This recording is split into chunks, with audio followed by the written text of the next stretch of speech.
What's your problem, bro? What's your problem, bro? You're my problem, bro. Oh, do you want to take this outside? Do you want to take this outside, bro? I would love to take this outside. I think we should take this outside. Oh, you want to take this outside? We should take this outside. We'll take this outside. Then I think we should take it outside. Let's take this outside. Let's go.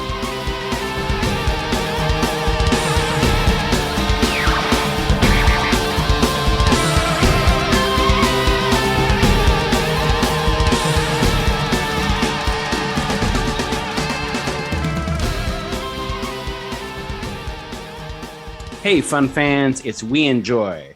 And this week, they say that a hero can save us. I'm not going to stand here and wait. We are the Mattitude Eric. I'm Matt Feller. Say hello, Eric Goldman. Hello, everyone. People should talk more about the Sum 41 song that follows Hero in the closing credits.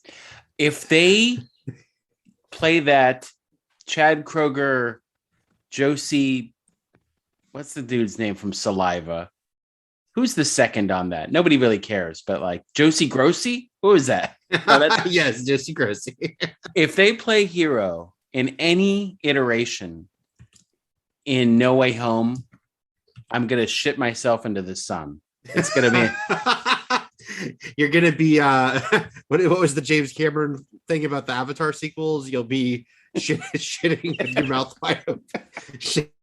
With your mouth wide open, which is, by the way, my favorite Creed song. If we're talking about music from that era, shitting with your mouth wide open.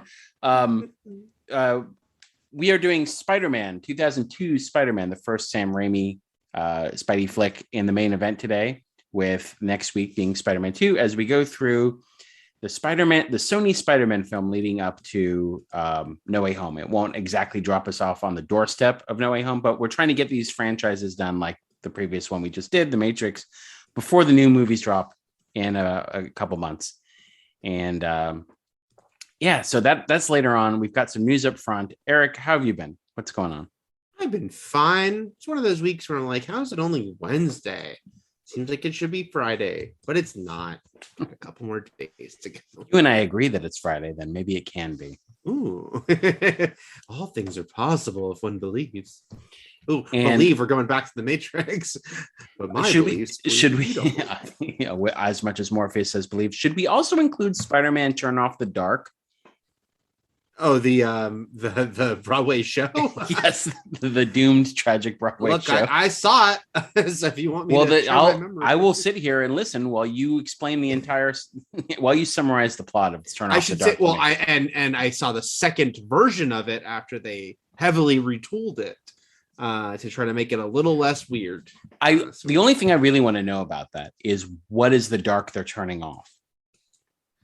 What does turn off the dark mean, Eric? I don't know what that phrase means.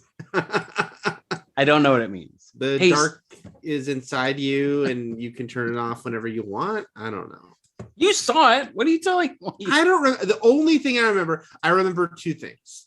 I enjoyed it for what it's worth. And it was cool. The part that everyone said would be cool, which is when he's swinging around, he's swinging through the theater. I didn't see anyone fall and break their back. Good. No one got hurt the night I saw it. 0 days since last incident. Yeah, so I just saw Spider-Man going wee around the theater. And I like when Spider-Man goes wee in today's movie too. Yeah. I mean, honestly, that's the best part of any Spider-Man movie is the wee part. Mm-hmm. Or actually, as Tobey Maguire sort of puts his own spin on it, the woohoo. He doesn't wee, he goes woohoo a couple times in this movie. Even especially what is a part of this movie, looking back on this movie with 2021 eyes, and a movie that you and I still both enjoy, but like I think it always made me laugh when I understand he just saved Mary Jane. Yeah. The midpoint of the movie at the World Unity Festival. By the way, I grew up in New York, but sadly I never attended the World Unity Festival, which apparently filled Times Square with a bunch of really chaotic looking balloons. It looked like a huge mess. While the Oscorp looked down upon everyone. The entire place just got bombed and people were murdered by the Green Goblin. And because he got to swing with Mary Jane and save her and say a few quippy lines to her, and then he swings away going, woohoo! Like, Well, is it any worse than the end of Die Hard 2 when after an entire plane of people have been killed, they're still like, yeah, Merry Christmas. yeah, and they and Dennis Franz's cop character like rips up his parking ticket. Right. You know what? That doesn't bring those people back, Dennis Franz. But to be fair, in Die Hard 2's defense, it's been a couple hours. Sure, that's true. Since that UK flight crashed and burned. Cole Meany's ill-fated flight, yes. I'll be talking about William Sadler a little bit later. Die Hard 2 and Bill and Ted. Oh, you will be. William Sadler. So, news up front here is, let's see, what should we start with? Let's talk about the Dune sequel, which was more or less ago, and everyone was nervous about this movie. You know, it's been delayed. It's been a lot of hullabaloo about the fact about how the director, Denis Villeneuve, was pretty upset about it. You know, the simultaneous HBO Max home release as with the theatrical, and the fact that it's expensive, and Dune has never been an easy sci-fi property to crack, and that also this was not a complete movie. And they were telling us this a while ago, that this was a half of a movie. So a lot of people would see this movie and be like, hey, that felt like half a movie. Well, yeah, it was.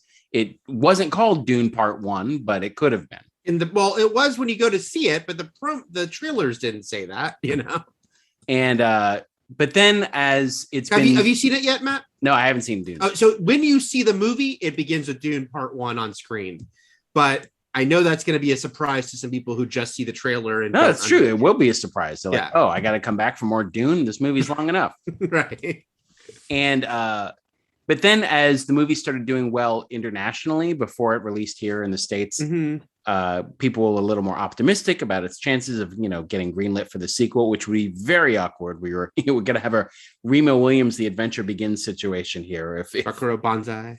Something like that, where if we didn't get a sequel. But now it's been officially announced by Legendary and Warner Brothers that Dune 2, Dune Harder is coming our way. Still Duning after all these years. Electric Boogaloo, Secret of the Dunes. I'm trying to think of all the titles. The New Batch. Sure. Quest for Peace. Secret of the Ooze. And Electric Boogaloo. The closer we got to the release of the movie, the more confident I thought that was going to get. Unless it torpedoed here and did basically Suicide Squad numbers, I felt like no, it's going to get it because, like you said, it was doing well overseas. There was the HBO Max factor, and we'd already had some interesting cases with all these movies going to streaming simultaneous, or some cases just straight to streaming, of sequels getting greenlit under sort of dubious circumstances, which is to say, Wonder Woman 3 got announced right after Wonder Woman 84 came out, and Jungle Cruise and Cruella sequels have already been greenlit. And it's kind of both, it's like an act of faith and a promise to their talent. It's like a huge budgeted peace offering to the creatives involved, as far as it's there's really no way to, there are really no optimal metrics here to judge the success of these types of releases. And so they just kind of have to be like, it's a hit, and just say it and just more. Believe it. Yeah. Believe it in your heart that it's a hit. And if you believe hard enough. But this one I felt pretty secure about, because it was, tangibly doing well, again, under pandemic circumstances, caveat, asterisk, overseas. And then it had, a good opening weekend. It's funny. It's people were saying a good opening weekend, again, relative to the pandemic. It was Warner Brothers' best opening since the pandemic. And it was funny. People were it's about the same opening weekend as Power Rangers and Tomorrowland and a bunch of movies that bombed and didn't go forward. Right. I will say this. I think a 40 million opening weekend, I think it's around 220 million worldwide at this point, which is above its budget, but with marketing and everything. 40 million opening weekend for Dune. Yeah. I think is good, even when you're not grading on a pandemic curve. I think it's decent too, just because there was a lot of reasons to think this movie, again, pre-pandemic, could have just completely belly flopped. Yeah, we're talking broad American audience. Mm-hmm. There's notable people in the movie that they recognize, but unless you've read the book or seen the David Lynch movie, that trailer did not tell you what this movie's about. You still went into this movie not knowing what the story is. Right. You don't know anything. You saw a lot of cool visuals, but you don't know what the fuck's happening. So I still say 40 million for Dune is, obviously. And that's the thing. It's like, what did Blade Runner 2049 open at? Not well. Below 40, probably. Yeah, I think like around 30 maybe. Yeah. But like that too, big budgeted. I don't think anyone going in, aside from the fact that Harrison Ford was coming back from a cult classic sci-fi movie, and Ryan Gosling was now in it. People went into that also not knowing the story. It's just these trailers. They don't tell you, these aren't typical trailers. They really play up the visuals, and they're not being like, for robot detective, like, right. This was no ordinary Blade Runner. But I think it's smart to announce the sequel, especially because, look, having seen the movie, it's like, because I do think, I was on Twitter, I had some people respond to me when I mentioned that, I think it's, a legitimate complaint for people to say, hey, I didn't know this was just going to cut off halfway through, because someone said to me, I hadn't seen anything in the marketing about that. I said, well, if you watched interviews, you got that, because they talk about it a lot. Eric, who's watching interviews? But exactly, if you just watch the trailers, it did not indicate that. So even though the movie is getting well received and doing well, it also kind of helps put out that message, hey, they already announced the second one. 2 years from now, pretty quick turnaround, by the way. As much for as that type of movie, yeah. Oh, we have to wait 2 years, guys. These are freaking big movies. They didn't film them back to back like Matrix sequels, so they have to make a damn movie, and like not. They have to bring all that sand back to Antarctica where they filmed the movie. For some reason, it was so laborious. They just like. Strange choice, but they're committed to it. What was that old Monty Python sketch, Scott of the Antarctic, where they kept having to paint. You love to bring up old Monty Python. No, but there was one that was like, it was a longer form sketch. It didn't take up the whole episode, but it took up a big chunk where they had to keep painting the sand white, and then they had to paint the sand back to sand again, like depending on, because they changed it. Vaguely familiar, actually. They painted the sand white because it was Scott of the Antarctic, but then they decided it was going to be Scott of the Sahara. Maybe I have that backwards. Anyway, they kept having to just paint sand, and so that's what I like to believe that they're going to do with Dune. Dune 2, and I want to see Dune. It's just it's harder and harder for me to fit 3-hour movies into my schedule.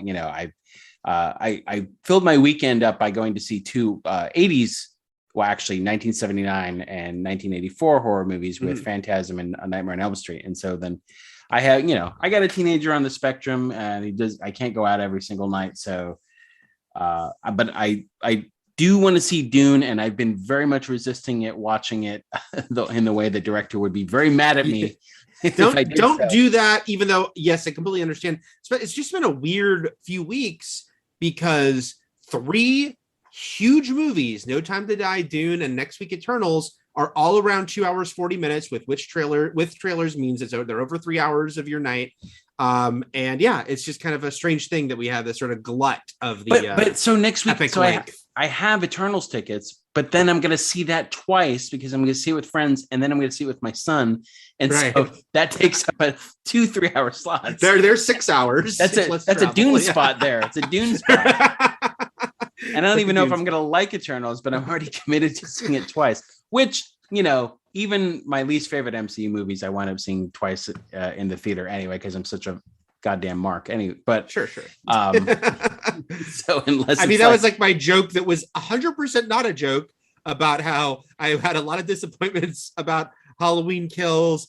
Not the worst, but certainly not one of the best. That means I'll probably only see it 3 times. Guess how many times I saw it in the theater.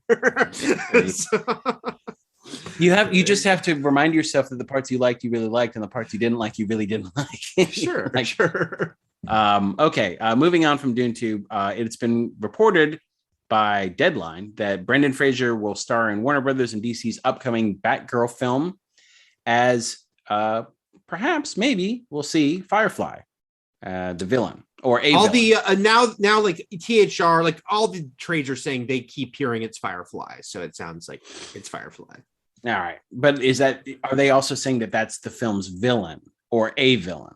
That's a little murkier, right? Because who knows how these things. He's already in a DC property, by the way, so he's on Doom Patrol.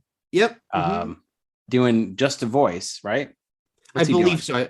I think it's just a voice. Yeah. Yeah. It's on the list. People I know Doom Patrol is really good, really fun. People I really know. But there were things preventing me from watching previous seasons before it landed on HBO Max. Being Same here. It was on DC Universe. R.I.P. Pour one out. So the Fraser Sans continues now. Yeah, two DC properties, TV and film. He's got the Scorsese movie coming up. Everything's coming up, Brendan, and it's nice because there's such warm feelings for him, people are just like happy to have him back in our lives, and I like that when people try to give him shit about the fact that he's heavier now, a lot of people are like, shut the fuck up, and just people are people, and he's not going to look like George of the Jungle anymore, and it's okay. Man, imagine if there was discourse around Marlon Brando, right? Like, why can't you look like On the Waterfront? Right, exactly. What happened to your streetcar named Desire, Bod? If you didn't know, Batgirl is the film where Leslie Grace, who was recently seen in The Heights, is playing Barbara Gordon / Batgirl. And it's just funny to me because I griped on this very podcast that DC fandom lacked in like big either announcements of a project you didn't know about or cool casting or characters you didn't know about for things we already knew. And here's a great case. A week and a half later, I understand maybe the deal wasn't signed, but sign it. Like, get it, just like that, because they did a whole little Batgirl chat on DC fandom. Listen to you. Just sign it. Just do it. What do you want? Secession? Logan Roy? I don't get that reference. I don't. Logan Roy, Eric. Logan Roy. You're just saying words. No, so it's just because they did that little Batgirl presentation where they had her and the directors talking, but all they could say is we're really excited. They showed some costume art. I understand, but Brendan Fraser is our bad guy would have been a cool reveal. So I'm just saying, get your stuff together earlier, guys, and you could have made it part of the fandom. All right. Speaking of cool people starring in superhero properties, Bill Murray, because he's an old actor who doesn't give a fuck, just like we've seen with Alfred Molina and in previous. And on top of that, he's Bill Murray. So there's like an extra level here. Yeah, there is an actual extra level of just content for most people around him in every situation. And certainly doesn't play by the rules of Hollywood to the point that it's like that hysterical, that weird thing about how he has that phone number anyone can call to try to offer him a role. And sometimes he might just like answer it and say yes and all that randomness. So wait, he'll say yes after listening to the pitch, right? He just doesn't. Yeah. Okay. I don't think... That would be a really fun game. It would be funny if he just flipped a coin and then like the next call. No, he just answers it and says yes, and that's it. Like there's no flipping a coin. He's like, when I get my like 2000th call, I'm gonna say yes, and I don't care what it is. I mean, he must get a lot of calls. Maybe that's how this happened. Right. Okay, so it's highly likely, based on what the hints that Bill Murray was dropping in this foreign junket about, because he's promoting a French Dispatch right now. Yeah. And that he's going to be in Ant-Man and the Wasp. I'd say it's 99.99%. Well, especially because he said the director of this movie, this Marvel movie, did Bring It On. And so that means Peyton Reed. So unless he's losing it.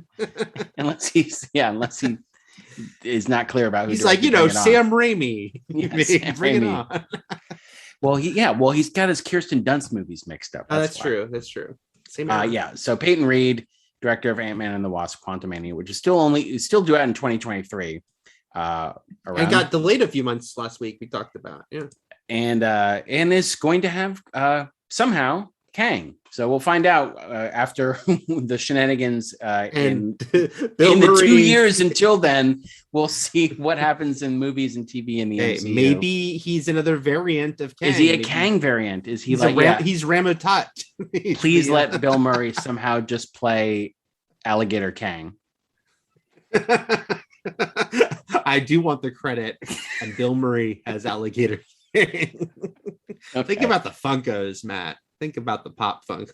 Well, they'll have those ready to drop That's right. The Funko drops. Okay, and then we had this was just today, right? The Lightyear trailer This morning, yeah. All right, because I was watching it right before I hit record because I Yes. hadn't seen it today. Though I did see people going back and forth about that Lightyear being a thirst trap now, and wondering if it's actually because he's being voiced by Chris Evans that they sort of knives out him. You know, they gave him. He's a hot Pixar guy.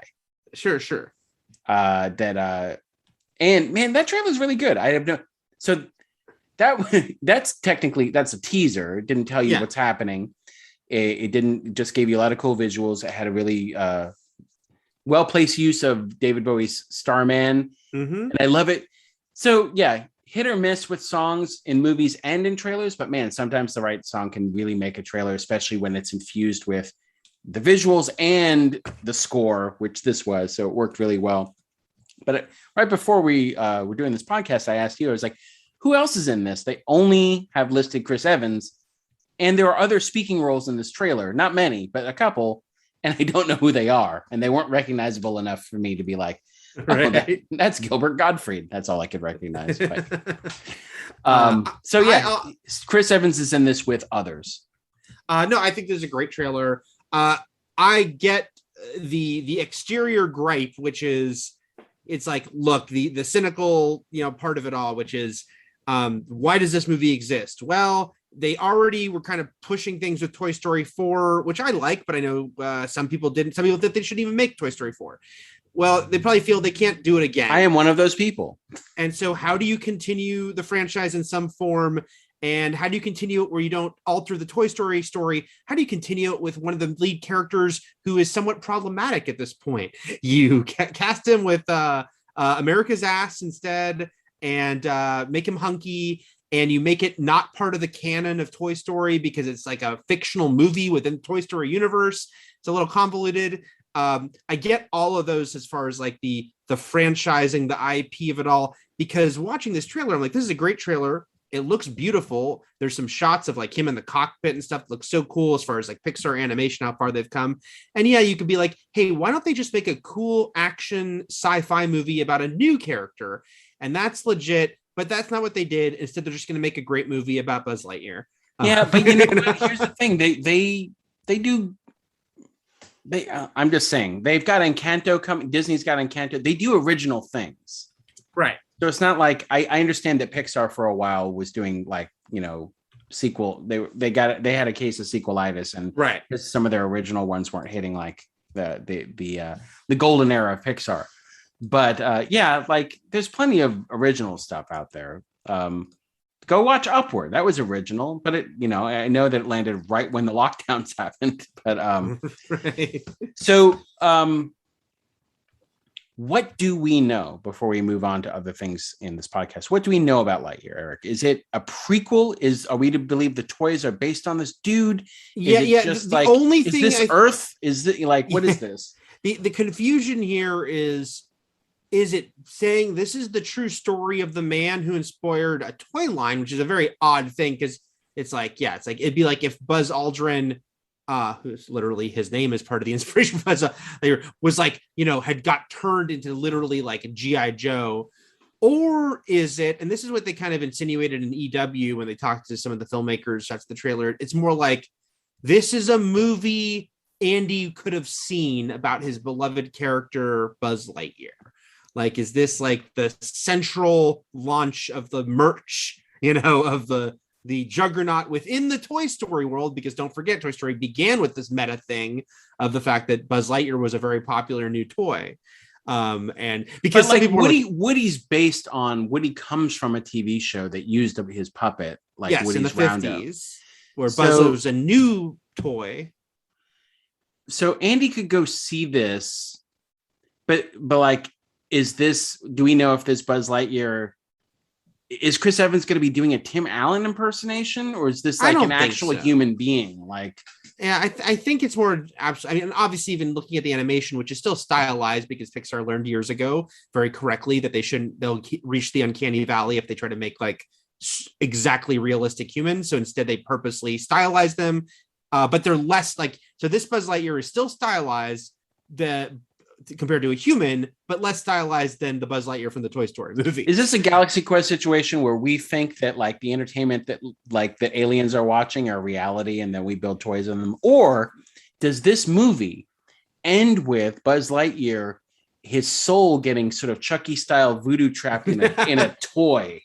And that's how he goes into a doll, and that's how he resides. But then he can multiply, and that's why there are multiple cults of Buzz Lightyears. There's that possibility. I also good. That's all I want to know. I also saw people saying, like, if we were to believe that this was like the true story of a man that inspired a toy line, then we'd have to believe that this entire time in the Toy Story universe, they've had like interstellar travel. And this Star Command who've had these adventures in like across the galaxy. Possible. They didn't say it didn't happen. Okay.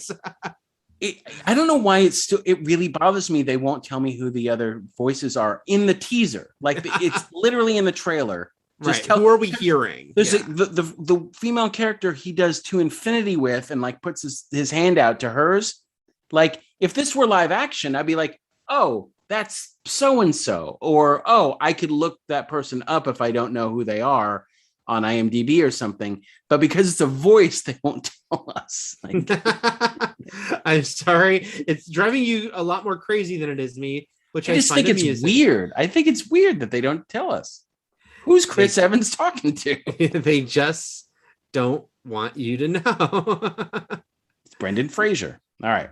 You'll find out. So, you can, no one really wrote in this week, so we can skip over that part. But should you feel the urge, should you be compelled to write in, we are at weenjoypodcast@gmail.com. You can also join our Patreon for a couple bucks a month over at patreon.com/weenjoypodcast. And you can leave us notes there as well.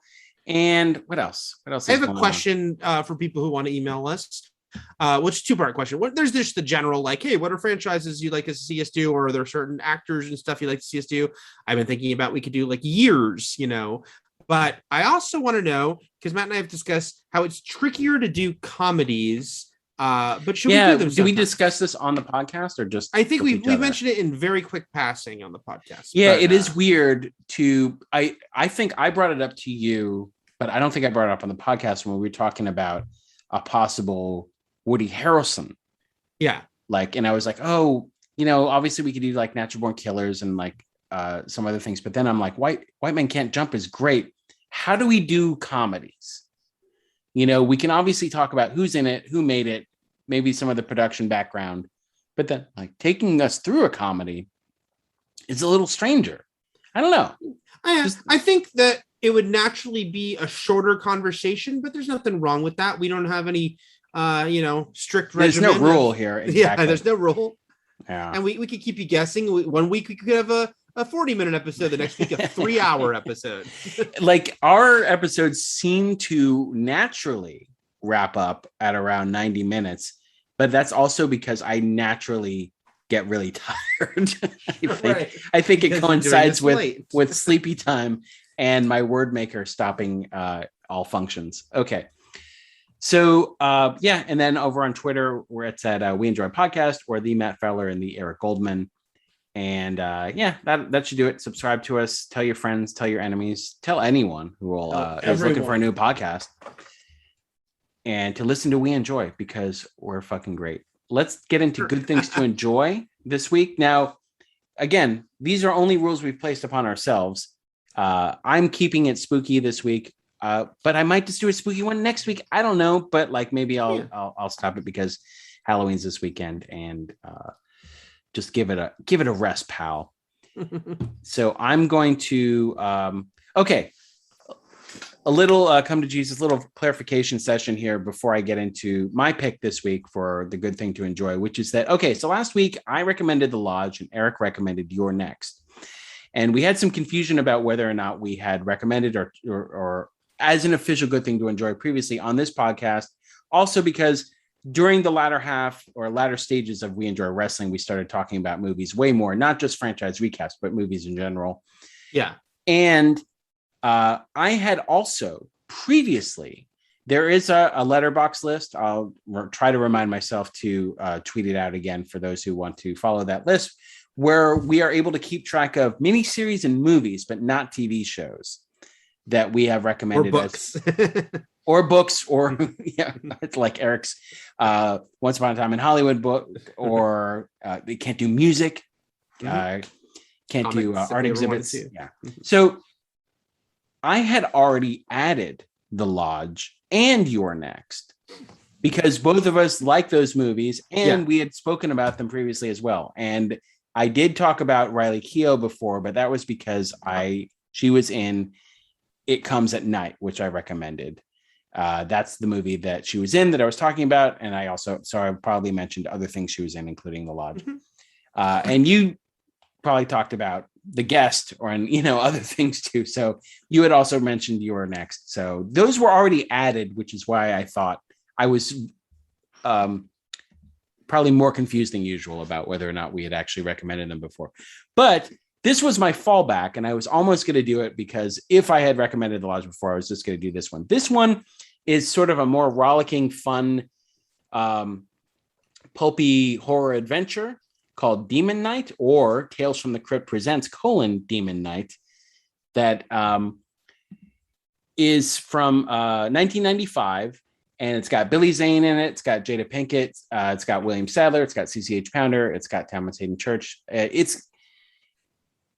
Okay, so Eric, would you agree that the 90s weren't exactly the heyday of horror? Like, for sure. It was a huge lull after the 80s. After the 80s boom. When we get to the Scream movies, we'll talk about this more. But yeah, the 90s were a real lull. You see that, first and foremost, you see it in that how dormant the big franchises go. Yeah, the big franchises sort of petered out and ended with a whimper. And to the point where creators like Wes Craven and Don Mancini with Chucky took some big swings. Like there was a meta movie with Freddy, and then you can even say Bride of Chucky went more horror comedy and meta. And Bride of Chucky happened because of Scream, which is again like this. At the end of the 90s, we got a return specifically because of Scream, but in the first half of the 90s, a very lull, a big, again, there are horror movies. We talked about in the Mouth of Madness on this show, which is from the early 90s, but it was it still wasn't a hit. Yeah. And they were much more spread out. Yeah. And there was an interesting thing, actually, speaking to the first half of the 90s, because Scream kind of gave a shot in the arm to the second half. But yeah, the first half of the 90s was also infused with an interesting horror had to find different ways to life had to find a way. Horror had to find different ways to exist. One of the ways it really existed was in prestige horror. There was A-lister horror. There was Silence of the Lambs. There was Misery. There was Interview with a Vampire. There were major movie stars and major directors either adapting books or whatnot, but just going some of these big. Winning Oscars. It started with Misery, and then basically Silence of the Lambs, which you might get some pushback whether it's a horror film, but whoever's saying that is wrong. It's a fucking horror movie, but it swept the major categories that year, and even something like Beloved, or there were just basically big directing names, big stars. And on the flip side of that was, and this started a little bit before the 90s, around 89, Robert Zemeckis, who had huge hits in the 80s, went the pulp horror route by going to HBO with Tales from the Crypt.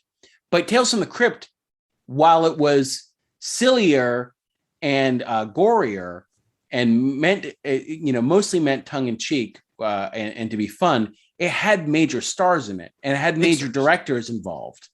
It was still like I was saying, prestige horror. So anyway, that series ran for about 5 or 6 years on HBO. But in the mid 90s, there was a movie spinoff, the first of two, only the first I liked, being Demon Knight. And because no one liked the second, and even this first one didn't do great. There was supposed to be more, and they didn't happen. But the first one didn't do great, and this is another movie I'm recommending that critics didn't really like either. I think it's below 40% on Rotten Tomatoes. But this movie has definitely kind of gotten that cult is this movie's a lot of people talk about now. I feel like more people talk about it now, and I think it's because a lot of people up now realize that they felt what they felt when they watched it, which is what I felt, which is like I fucking loved it. Like I watched that movie, I was like, that was a lot of fun. Even the opening, and transport us all back to 1995. Maybe some of you weren't born yet. Maybe some of you were just too young. But like, so this would have been what, 19 or 20-year-old me watching this movie, and it opens with Filter's "Hey Man, met you." Yeah, it opens with Filter's "Hey Man, nice shot." The whole soundtrack is Ministry and Megadeth and Sepultura and stuff like that. It's all metal, and Billy Zane is so fun in this movie. I feel like Billy Zane had an odd career because he's probably mostly known for Titanic as being that it's the biggest movie of all time, and if it's not exactly right now in this moment, it will be soon again. No, that's Avatar. Avatar. Yeah. That's right. Avatar beat it. Sorry, I'm getting my Cameron movies mixed up. But this one I think is his, like, I don't know, his most fun and prominent performance in my view, because I saw this movie and not a lot of people saw it. But yeah, I didn't see this movie in the theater, by the way. Oh, I saw it in the theater. Yeah. And I lost my shit because I thought it was great. Billy Zane basically plays a demon. And he is chasing a mysterious character played by William Sadler. And William Sadler holds up inside of a converted church, which has been transformed into a boarding house. And you've got a kooky cast of characters in this boarding house. And it basically becomes a siege movie where they're trying to keep Billy Zane and his demon forces out, because William Sadler's character is sort of basically tasked with this holy mission to protect a key that can end, it falls into demon hands, it'll end humanity and all that stuff.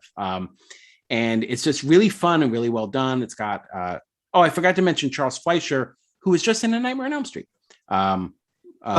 Just in your viewing experience. Just in my viewing experience, he was, obviously he's been in a lot more things, including Robert Zemeckis' Who Framed Roger Rabbit.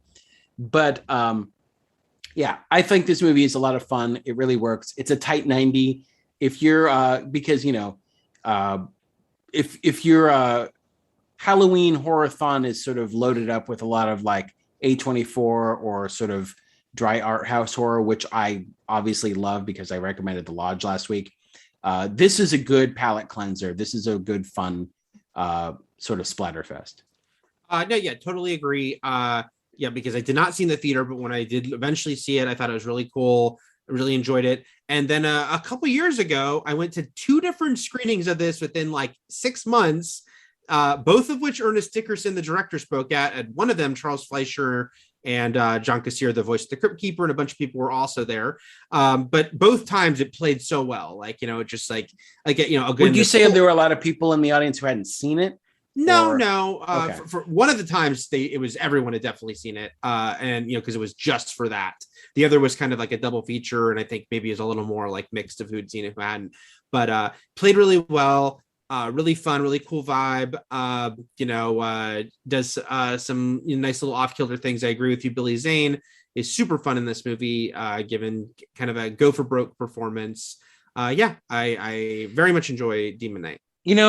Ernest Dickerson isn't brought up enough, I think. He was, if we're talking about Black directors from the 90s, everyone always goes to Spike Lee, but he was Spike Lee's cinematographer before starting directing his own movies.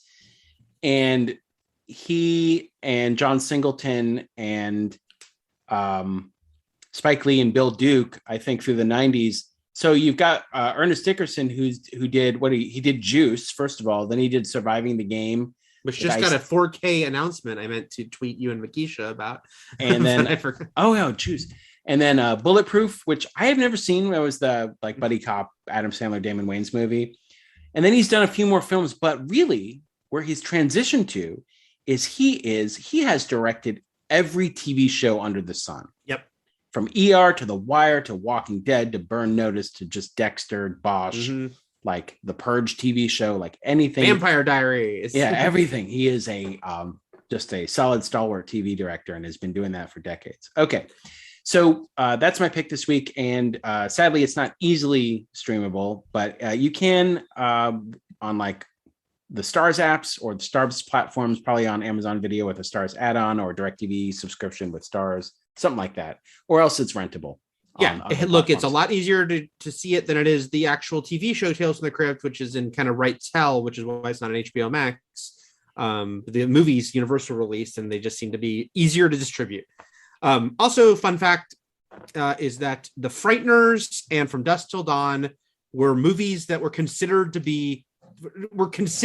for Tales from the Crypt movies. Had they continued to make Tales from the Crypt movies, both of those were in consideration, except for Dusk Till Dawn. I think they told the story at one of the screenings.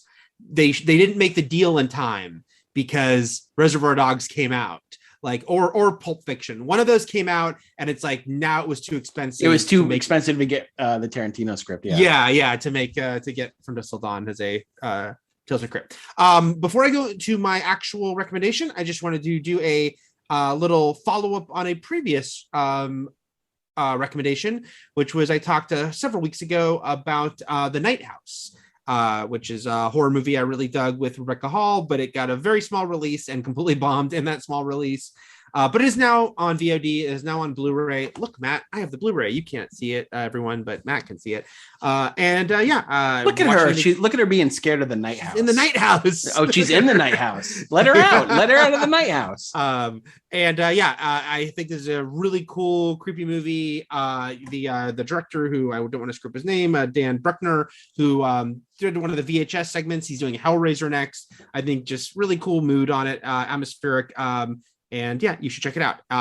Anyway, my now that you can easily. Speaking of Hans Babe, this is radio, not television. Things we can see, but they can't out there in listener land. I really enjoy your Chucky behind you on your right side because he's waving to me this whole time. Oh yeah, he is. He's saying hello.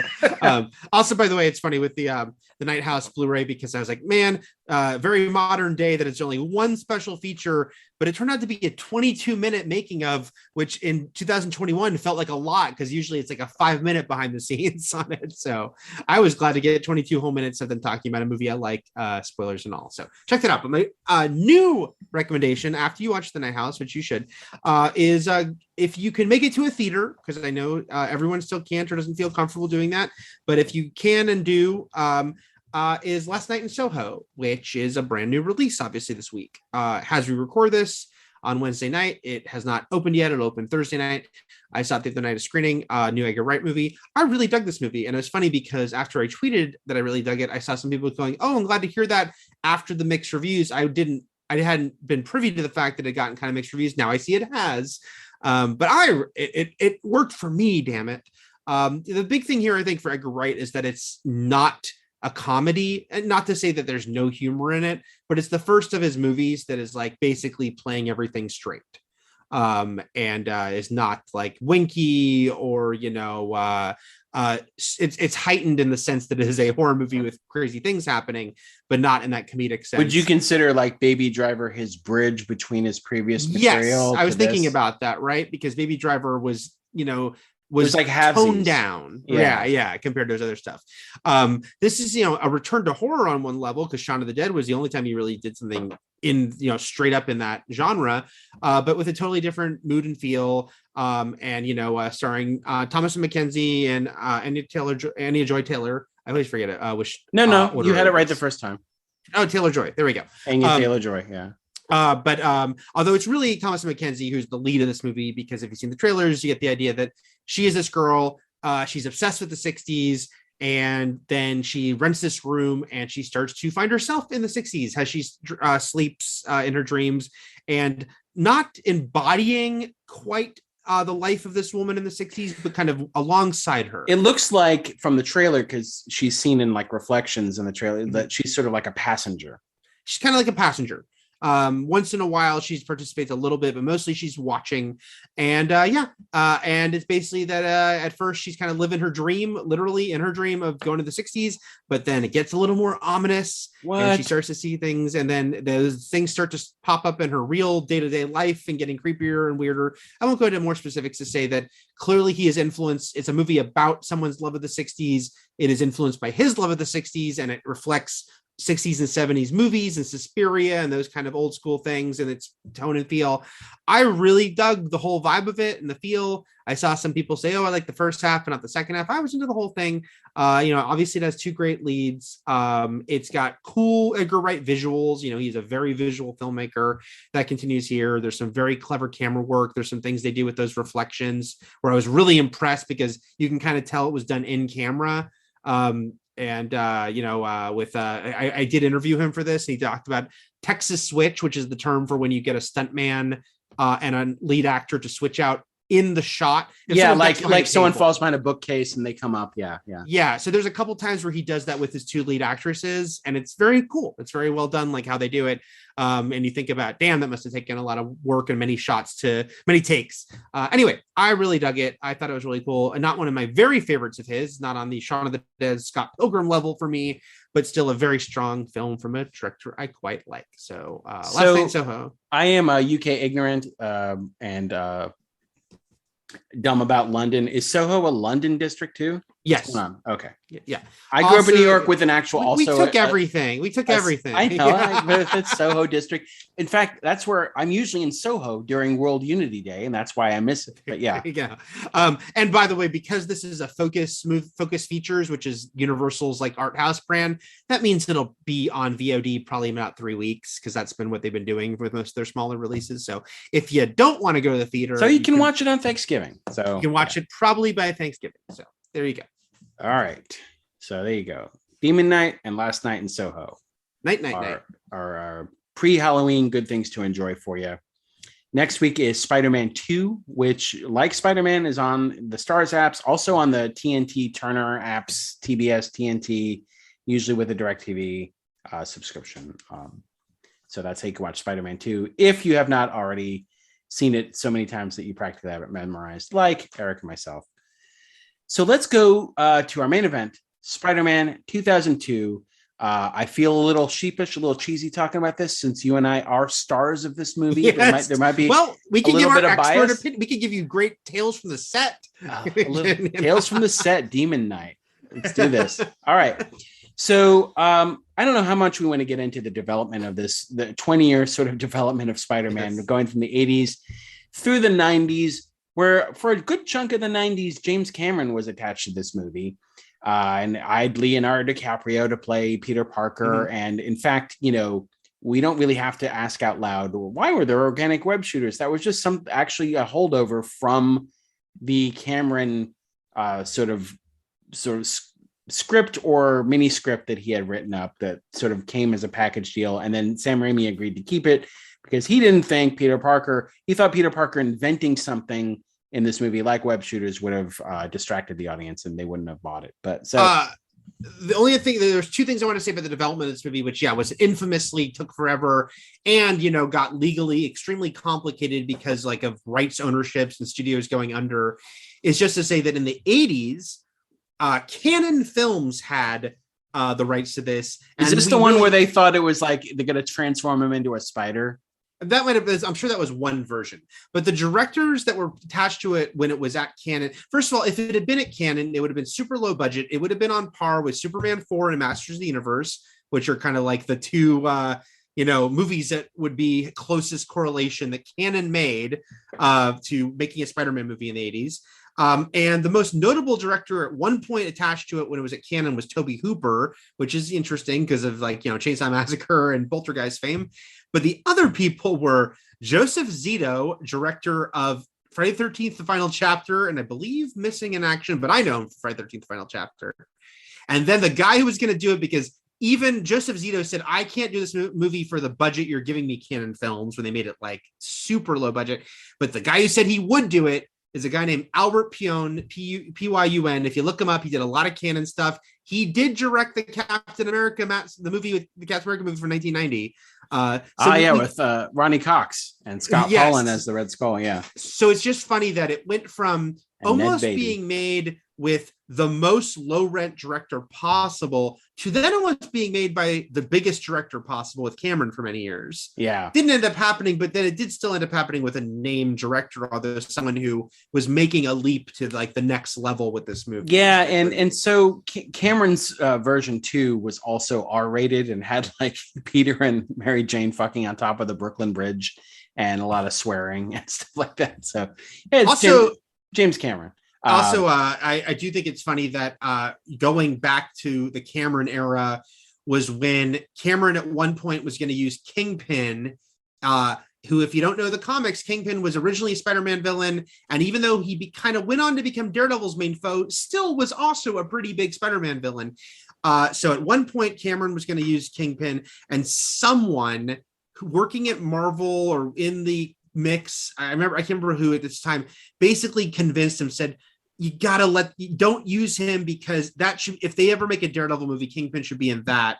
And Cameron relented. And I think that's just funny because that meant that the rights to Kingpin stayed with Daredevil, which is led to Marvel getting them back way before. If that hadn't happened and Kingpin became part of the Spider-Man rights, Sony would be able to make a Kingpin movie right now, like they're doing with all these other villains. So and it's weird that like Cameron was insisting Spider-Man of all properties be rated R, because then he would he would make Titanic and Avatar, which were two biggest movies of all time, and were not rated R. Wait, was Avatar rated R or PG-13? No, I think it's PG-13. Yeah, I can't remember anything from that movie, but I can remember that it probably wasn't like super gory or violent.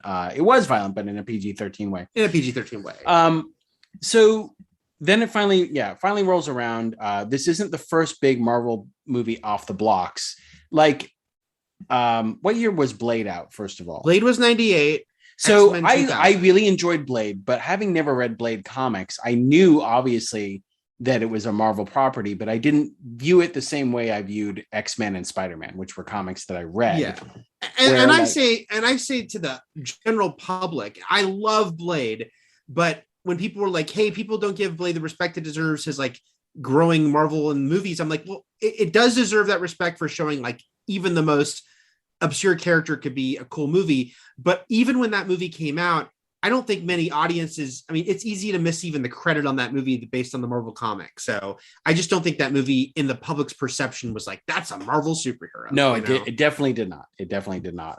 X-Men though, however, like, yes. So I'm trying to like think back to me sitting in the theater seat. Like, obviously X-Men was the first. So just the feeling of sitting there, obviously months of anticipation, having seen trailers. I know what I'm getting into, but like, I don't think people in this day and age, I'm going to play you young whippersnappers here, but just like the idea of like sitting in a theater and seeing a well-made, big-budgeted movie based on a beloved comic book series that you read actually make it to the screen. Yep. And like, oh my God, that's Wolverine. Like I can't goddamn believe I can't believe I'm watching this. No, absolutely. It was it felt transcendent. It's surreal. Yeah. And I'm gonna sort of slightly at a loss for words because I don't think I can fully explain the feeling in the detail that it deserves for people who haven't experienced that, because right now we're in an avalanche, a glut of superhero films, particularly Marvel, that there was an era where like this was a miracle. And so I'm not saying that Spider-Man was less because it was a couple years later, just that I had already experienced it with X-Men. But I will say that I did read X-Men and Spider-Man. Spider-Man was always my favorite. So when I sat down to watch Spider-Man, it was on par with X-Men in excitement and anticipation, as far as like, I can't believe this is Peter Parker and this is the story being told. And I'm watching, because you can go a lot of various ways with an X-Men origin movie. Yeah. As far, the major players who are going to be in it, but the story, but like the story of Peter Parker becoming Spider-Man from, particularly from, what was it, like the 70s origin story of like, Uncle Ben and Crusher Hogan and like that 60s. type of thing. 60s. Yeah. Yeah. So like, I was going to watch that. Like where the movie would spin off with Green Goblin, I didn't know, but I was going to watch that origin story, and I couldn't believe it. And it was being scored by Danny Elfman, who had, previously to X-Men and Spider-Man, when I was sitting there in 89 going, I can't believe it's Batman, Right. It's the same thing. So this was the musician who was scoring all of my miraculous superhero movie moments. And I think it's my third favorite Elfman score behind Batman and Beetlejuice. As far as like, I just love the Spider-Man score so much. And I just, after this movie, I would just play the score in my car, blast it, going down the 101. So this movie, it's still, there are some quirks, some oddities, some interesting things, that I will be making fun of or ragging on, as far as like the Sam Raimi-ness of some of these movies, the weird religious Aunt May, like evil. Oh my, it's like, and Uncle Ben too. He's like, and God said, "Let there be light." Yeah, there was like no, I don't know why. All I'm asking for is a separation of church and Spider-Man. Like, I don't need a praying Aunt May. But anyway, I need a hot Marissa Tomei. That was in your future. Remember when we saw this movie and you said, all I need is a hot Marissa Tomei and hot heathen May is what I desire. Then they'll have got it right. Where's my atheist May? So this is like so interestingly enough, this is like a year in Spider-Man's life, kind of, right? Like a year. I'd say at least. I think you're right, because it's got to be. Even though we don't get exact dates here, he is bit by the spider sometime in the middle of his senior year, and he's into his first freshman year of college. So we have to be nearing the holidays at the end of this movie. I don't even. Yeah. Well, yeah. So we get graduation. And Harry's like, hey, my dad got the apartment, so we're set for the fall. So the summer passes somehow, right? Well, the summer's the montage of him fighting, I think. Right. And then we get to Thanksgiving by the end. So that's right. This is basically like a year in Spider-Man's life. We're not exactly sure when the time jumps happen, but they're in there. And and even then they're like, it's been weeks of you acting weird, Peter, at home, so we just assume that it's been weeks. By the way, one of my favorite retorts is when like Aunt May is like, he's peeking through his door, and he's like, I'm not dressed, Aunt May. She's like, you're acting so strangely, Peter. And he's like, okay, thanks. Like,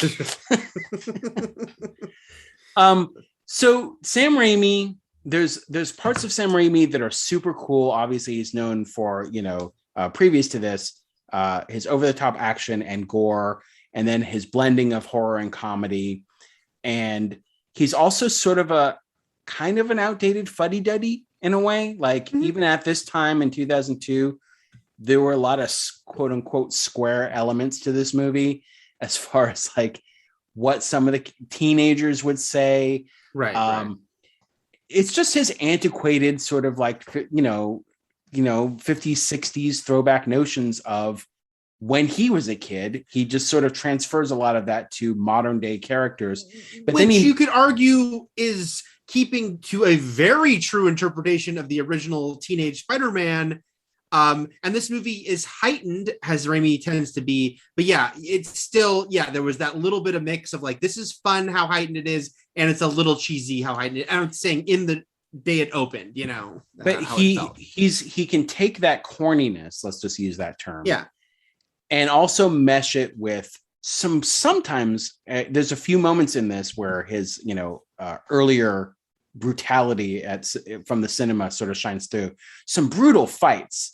Like even when he's like taking out the robber and he's smashing his head through glass and just punching him. And then we'll get to it later on, but that really like knockdown, drag out, excellently executed fight between Goblin and Spider-Man, fist fight at the end of this movie with the slow-mo and just the blood splattering and stuff like that, which I don't know why it wasn't ever quite replicated in the Raimi movies after this, like that type of fight. Well, maybe there just wasn't a fist fight opportunity. We'll talk next week about the second one's, the Doc Ock sequence that definitely feels the most. Yeah, like, I'm not saying there aren't standout sequences, but like, when, like when Goblin's like punching him in the face and it's like his cheek goes, "Whoa." Yeah. What if he was like a fight with Plant Man and he's like coconuts to you, and he throws a coconut and hits him in the face. He's like, "Whoa." He spits blood all over the wall. Okay. So awesome score, fun opening credits, getting into it. It's narrated by Tobey Maguire as Peter. So we knew Tobey Maguire and Kirsten Dunst previous to this as child actors growing up through the 90s. I don't think I knew James Franco well at the time. I did because I was a big Freaks and Geeks. Yeah, I hadn't watched it. I'm still that was a big deal. Has a big Freaks and Geeks. And by the way, we know about James Franco and terrible allegations against him recently, but at the time, he was a very up and coming actor who Freaks and Geeks had been so beloved, so short lived. So it was like it was a cool thing of like, oh, he's gonna play Harry Osborn. That's awesome. And let's see, and we knew who Willem Dafoe was, obviously. Oh, and I want to mention one thing about the opening credits, which is I had first put down in my notes, which is that this was the first movie to introduce the Marvel flip logo, which is still used to this day on Venom and in association with Marvel movies. And it's still, even its DNA is in the Marvel Studios logo. But this movie, because, X-Men didn't have that flip thing yet. So this introduced it. The flip logo was designed by the same guy who did the opening credits, which is a guy named Kyle Cooper, who, if you look him up, has done so many iconic opening credits, probably most famously Seven, which I just went to see at New Beverly the other day, Mission Impossible, The Walking Dead, all the recent Godzilla movies. So he's kind of like a legend in cool opening credits, but he also came up with the Marvel flip logo, which everyone would come to know. So go Kyle Cooper. Peter's telling us right at the outset, my life story is not for the faint of heart. It's for the faint of fart. And then he goes, ha. Okay. This movie, again, at the time, obviously I think Tom Holland now is the perfect Peter Parker. At the time, Tobey Maguire was. I never really thought Andrew Garfield was, although when we get to those movies, we'll talk about how well he and Emma Stone worked with each other. And that's the strength of those movies for me. But Tobey Maguire just really was Peter Parker and embodied him in a way that I never thought I'd see on screen. And man, he's already late for the school bus. I don't know why he's late for. So I'm just saying, like, he gets a lot of flack later on for missing things in these movies because he's Spider-Man. Right. Are we really blaming Spider-Man? Maybe the problem is you. He's already late and he's not Spider-Man yet. And I already have worries about Peter Parker's efficiency. I don't know why he's being picked on. It's just because he's Peter Parker, because he's such a herb. I don't know why. He's shunned by fellow geeks and idiots. Like, he's so gets on that bus and like the nerd girl is like, don't even think about sitting here. And then the slob is like, get fucked, like. And again, even by 2002, this image of like Peter Parker, the dork loser, was already kind of going out of style. Like it was, and that's another sort of antiquated element of this movie. It is like, like that nerds aren't about to inherit the earth. Like you're a pariah because you're the smartest person we know. And like, they're tripping him and he gets in the bus and they throw shit at him and like the bus driver laughs at him. Also out of vogue. Yeah, the bus driver wasn't even like knew he was running after the bus and wouldn't stop. So also out of vogue, and it just is this, it's why some people, one of the few reasons people look back on Friends and it doesn't age as well is like the pining after the girl, but never doing anything about it and thinking they belong with you. And why are they with that jerk? And like sort of the problematic elements of that, the I saw her, I liked her first mindset, which is weird because going through this movie, and I think it picks up even in the next movie too. Were they childhood friends, Eric? Who?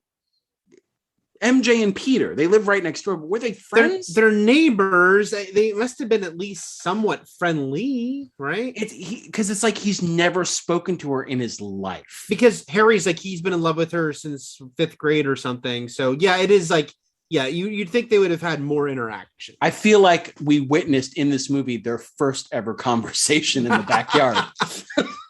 Like, right. I literally think when he meets her later after school's out and they're both living in Manhattan, that's their second conversation ever that they've ever had. Right. Because the thing is like, she has a boyfriend. So why can't he go up and talk to her?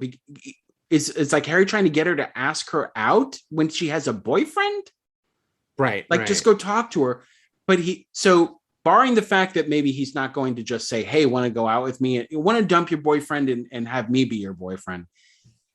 He can't have a conversation with her. Like, he can't say anything to her. Like, yeah. So he can't on the field trip to Columbia University, and he can't on the street later on when he knows she's upset walking out of her house of abuse. And he's like trying to prep himself like, hey, MJ, like, what was he going to say? And what is so nerve-wracking about what he plans to say? He's a nerd, man. He's fucking penis Parker. He's puny Parker. I also want to mention with my geeky comic book stuff that clearly this is pulling from the classic 60s comic books in many ways. But I do want to mention that this is not long after the 2000 debut of Ultimate Spider-Man, the comic book by Brian Michael Bendis that at the time was done to kind of give a relaunch to Spider-Man to be accessible to people who didn't want to read decades of continuity. And the whole Ultimate Marvel line has become very influential to the MCU. It's the reason that Nick Fury looks like Samuel L. Jackson is because they literally drew him to look like that in in the Ultimates, and then they eventually cast Samuel L. Jackson. But I only want to mention that here because it is interesting that in the original Spider-Man comics, he didn't go to high school with Mary Jane or Harry. Those are characters that became big later in his life. Right. It was him and Gwen. Yeah. Until Gwen was introduced in college as well. Like Liz Allen was the high school girlfriend. Oh. But Ultimate Spider-Man put Harry and Mary Jane in high school with him right before this movie, got made. So it was kind of an instant sort of thing of the effect of that, which would continue on in many other ways for different iterations of Spider-Man. So that's Joe Manganiello, if I'm saying his name right, as Flash Thompson, who, Eric and I cut older actors slack when they're playing teenagers because that's how Hollywood works. But, he looks like Bonesaw, Eric. Like, he's so huge and he's playing a teenager. It's their senior year. I'll forgive it. And you may know, if you don't know him, he was on True Blood and he was on Rampage and a lot of stuff. And he's a hot geek, and nobody shuns him. He plays D&D, but nobody trips him on the bus.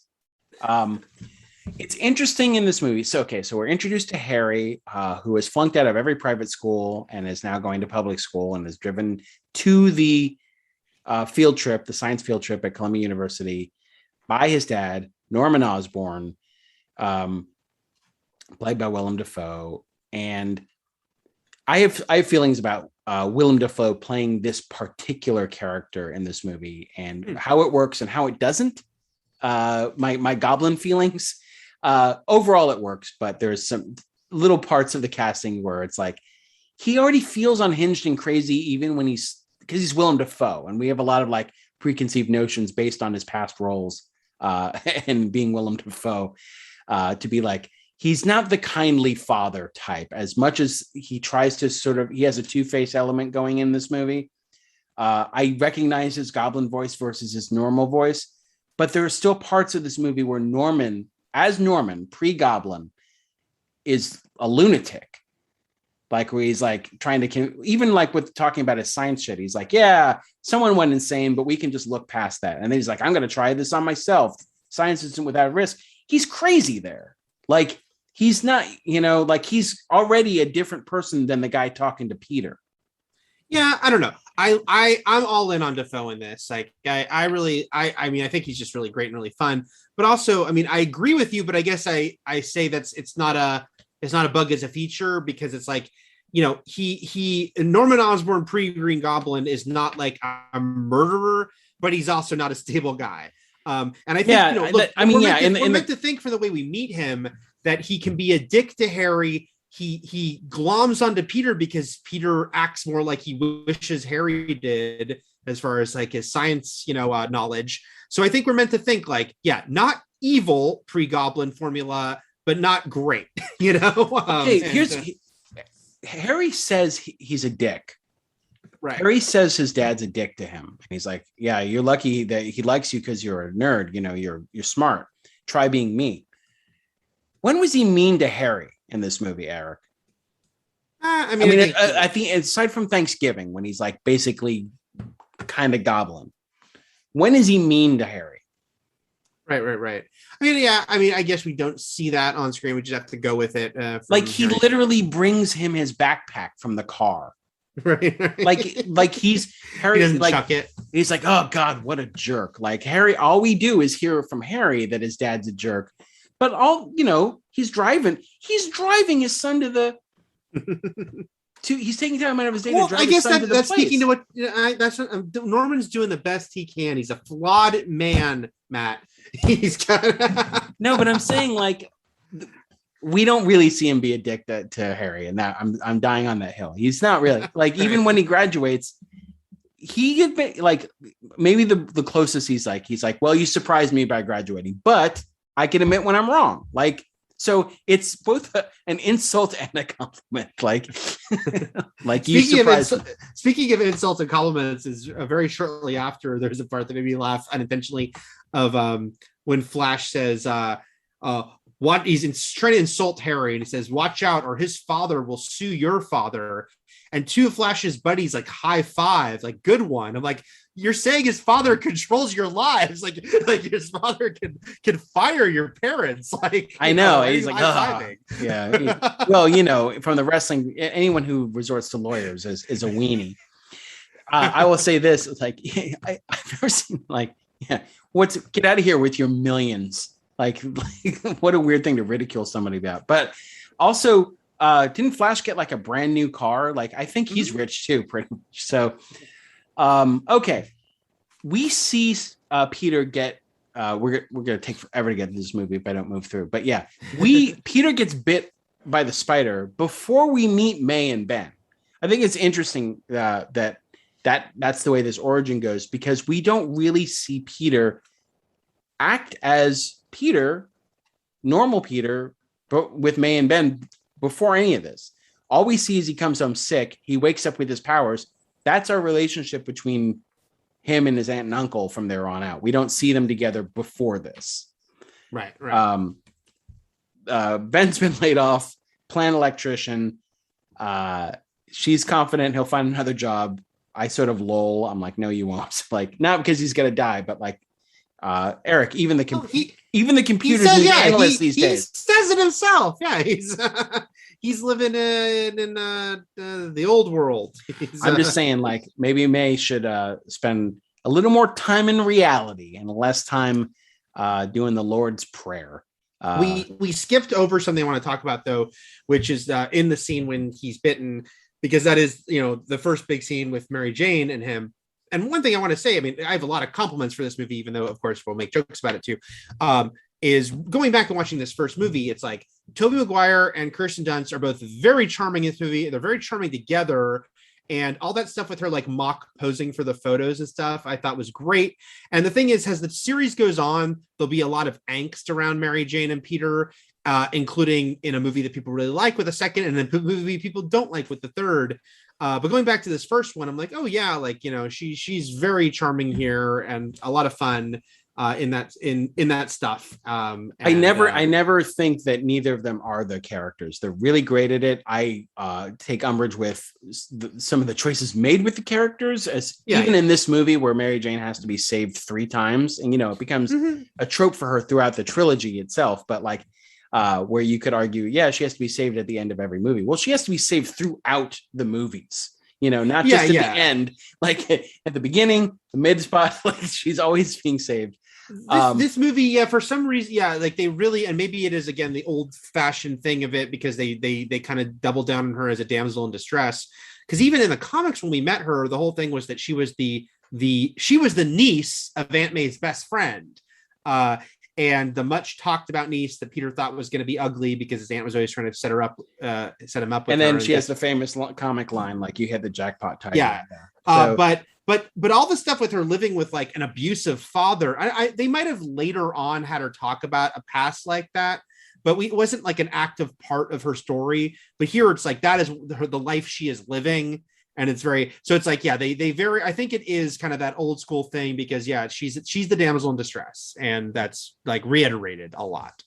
So what do you think Ben and May thought about the years of torment and arguing coming from next door with Mary Jane's family? I feel like Ben would have went over and said something. Right.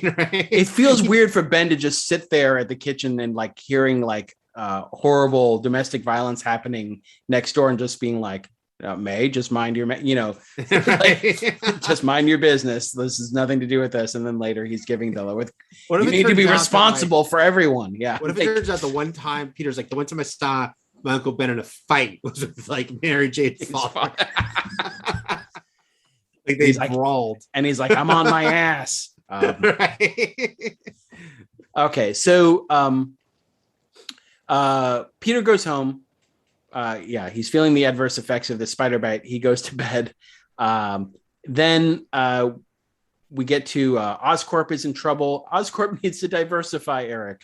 Yeah. Oscorp has a weapons contract, but the military, there's a change in leadership in the military. They're going to give the contract to Quest. And all the glider and the now decades later, this sounds more sexual than it is. The performance enhancer, which is what they're calling their sort of super serum that they have now decided to test as a vapor, which is how Norman tests it out. Do you know in the comics if this at all was any ties to the super soldier serum, or was it just Spider-Man's own story? I wouldn't put it past them years later to make it retroactively do that, but at the time, no, it was just its own thing. Yeah. All right. So it leads to Norman. Well, this isn't right now, but anyway, he decides because they've got 2 weeks to prove that this works. So Norman decides to test it on himself, and he goes crazy instantly. It's like not even like a gradual thing. He just immediately erupts from the pod, absolutely batshit crazy, and kills. And Great Defoe hissing and crouching. And he's like, back to formula. So he kills the doctor. Also, by the way, again, it's that heightened thing that parts of it I just love. Like when it's obviously Raimi doing a very purposeful, like classic monster movie moment of when he drinks the formula and throws the glass vial, shattering it at his feet. I love that. It's very over the top in a very fun way. And so one of the more interesting elements here, and the line gets super blurred by the third act, which I think is purposeful as he gets more and more insane. But like, most of the time, this is a Jekyll Hyde situation where Norman, at least we're to believe, blacks out, doesn't remember the stuff that Goblin's doing, and Goblin is sort of acting as his Avenger over these course of these months, killing off his enemies. And which makes it more interesting. It says first he kills the one doctor who's sort of a pain in Norman's ass who works for Oscorp. Then he kills off the competition, the Quest people. But then when he's kicked out of the company, and before the announcement of the sale it goes through, he kills his own board members. But he does at that point he chooses to do it publicly, which is always interesting. I don't know. And how much does Goblin know or care about basically Norman's own son, Harry, who he's going to try to murder as well at the World Unity Fair or Festival in broad daylight. But anyway, the Jekyll and Hyde aspect does the most heavy lifting here to separate crazy Defoe from slightly less crazy Defoe. Like as from far unstable as, Defoe. Yeah, like from just like kind of maniacal businessman, unethical Defoe. Yeah. And And Defoe makes a meal of it. I mean, the stuff where he's talking to himself in the mirror. Yeah, are very fun. the mirror gimmick really works. It works really well.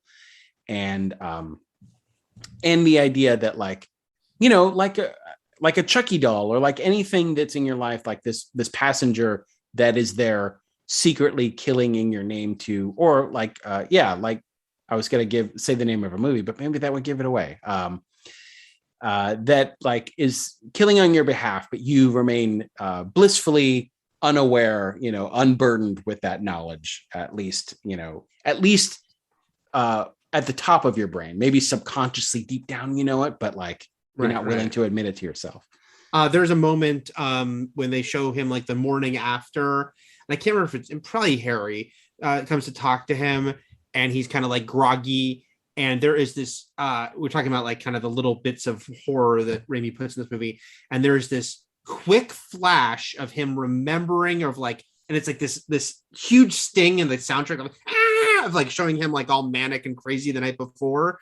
And I remember in the theater, it really made people jump with like THX sound, like that I remember pump that it in on there.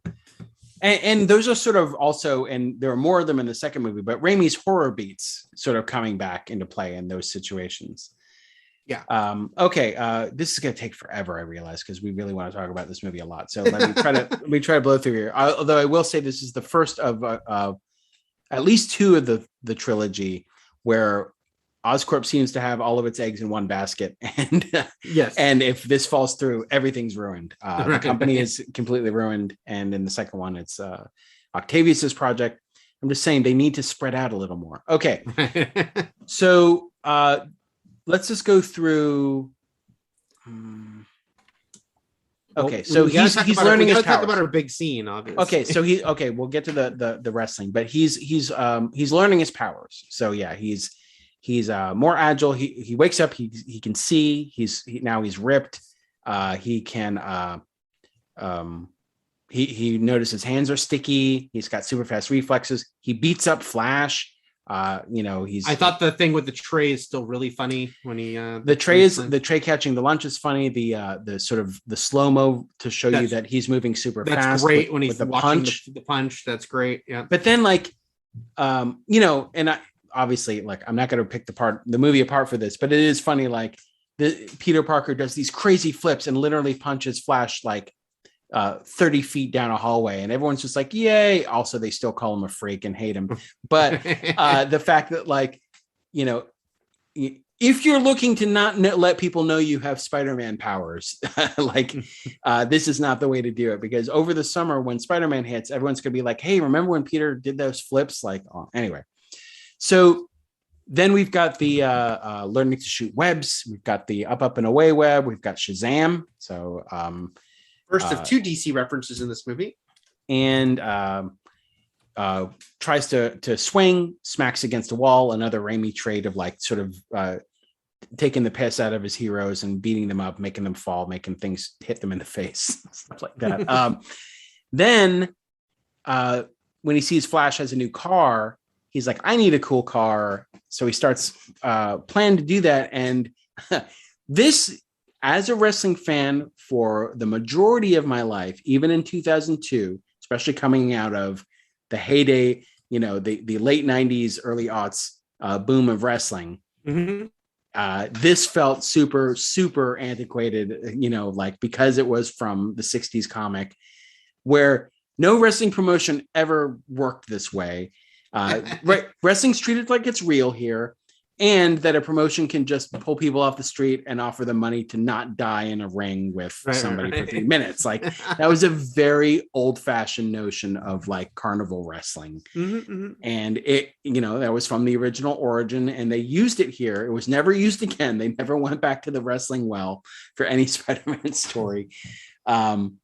I mean, it continues to be part of his comics history, and they've reinterpreted it. But I just, so Eric, you and I are huge Bonesaw McGraw fans, much so that we were at this show that this character, the Human Spider, just showed up to.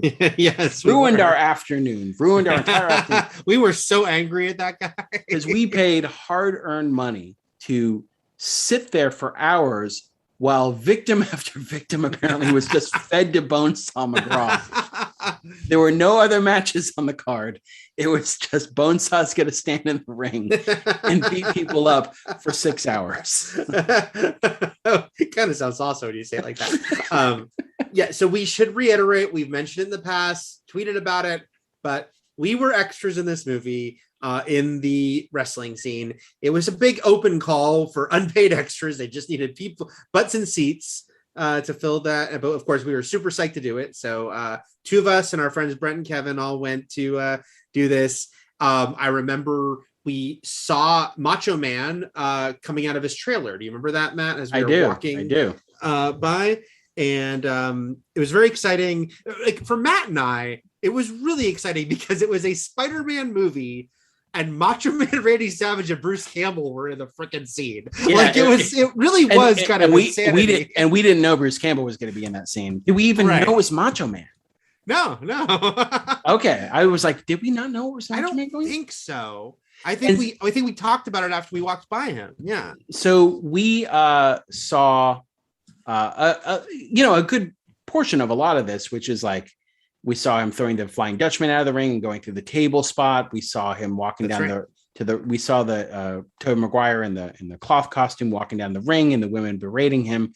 We saw a lot of the in-ring action. We saw his double on wires, which was really okay. Cool. So yeah, in the ring with the flipping and the stuff like that, we saw the double, and we saw Toby ringside off camera eating. He was always eating because he was on the superhero build diet, this was sort of the fledgling superhero build diet, which, Marvel, the MCU has now perfected it.